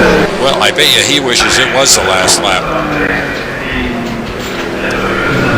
Clock went to 1:30 before he went past start finish, so technically this should be the last lap.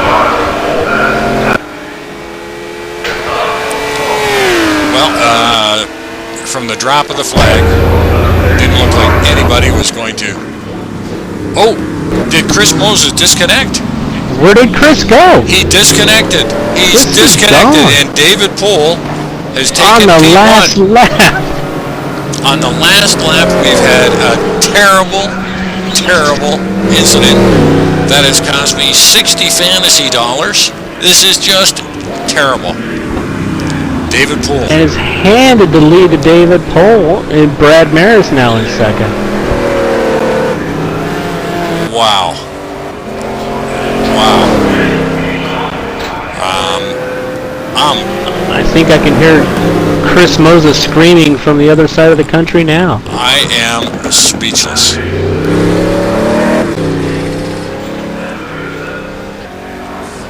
David Poel, P1. There it is, our leader, David Poel. Yeah. What else can you say, huh? You know what? Even David Poel would. He's on the last section. Is this it? Is this the last corner for David? It's got to be.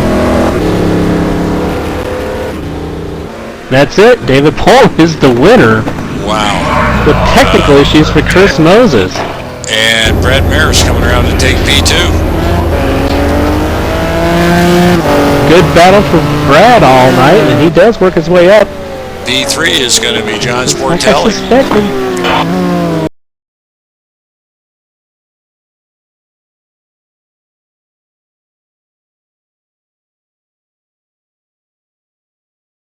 Oh, man. Chris's teammate back there in fourth. He's in the back section of the track, getting ready to get around, I guess, Marco. Yeah, and you know what? He just needs to hang in just here. Sit there and finish the race. Well, he's got Parsons right behind him. For the He'll team. grab that. Parsons comes in fifth. Lauren Feisman coming around for sixth, with Ian Joliker in seventh. Rich Roman, heartbreaker for Rich too, from 5 to 8. Marty Ured in P9. Hey, let's put enough gas in the car. Marty, go Marty. All right. And Solberger coming around to finish out his lap in P10.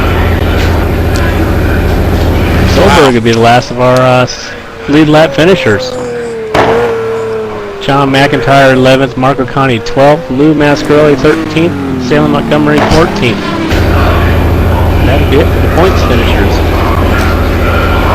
Holy jumping. Unbelievable finish. I just don't know what to say. Well, folks, that's the way it happens here at NAGP. You never see that with Chris. He never has those kind of issues. Whoa. He led the race start to finish. Almost finished, I should say. Yeah, that's a heartbreaker. That's got to be a heartbreaker for Chris Moses. He won that race. He had it. He had it in the bag. Tactical issues has forced him out of the race. Well, boy, oh boy, that sort of took the wind out of the sails for me. I don't know about you, Curtis. What do you think? No, you know, hey, Brad Maris and David Poel, they both ran a real strong race still. So, if somebody follows the technical issues, it's happened to all of us. You take the win and you go, lucky me, and you go with it, You try to take that momentum into the next race. That's, there's nothing else you can do. You just got to move on and, hey, I got those points. It's all about who has the most points at the end of the year. You don't want to win them that way, but you certainly take them. I guess you're right. The win is the win. We've got David Poel in first, Brad Maris in second, and I guess John Sportelli in third. Is that how it's going to end up? There's your race winners. How it's going to end up. NAGP GT1 Thursday Night Racing. I'm Jack Ivey, and I'm along with... And I'm Curtis Chandler. I just want to say thanks a lot, Jack, for doing this tonight. Thanks, everybody, for watching. And thanks for joining me, Curtis. And we will... Actually, Curtis, you are going to be solo flying on your own next Thursday. I'm going to be out of town traveling. And I will definitely be watching the broadcast. Hope you can all join us next week. Thanks a lot from an AGP TV broadcast. Have a good evening, folks. Have a good evening.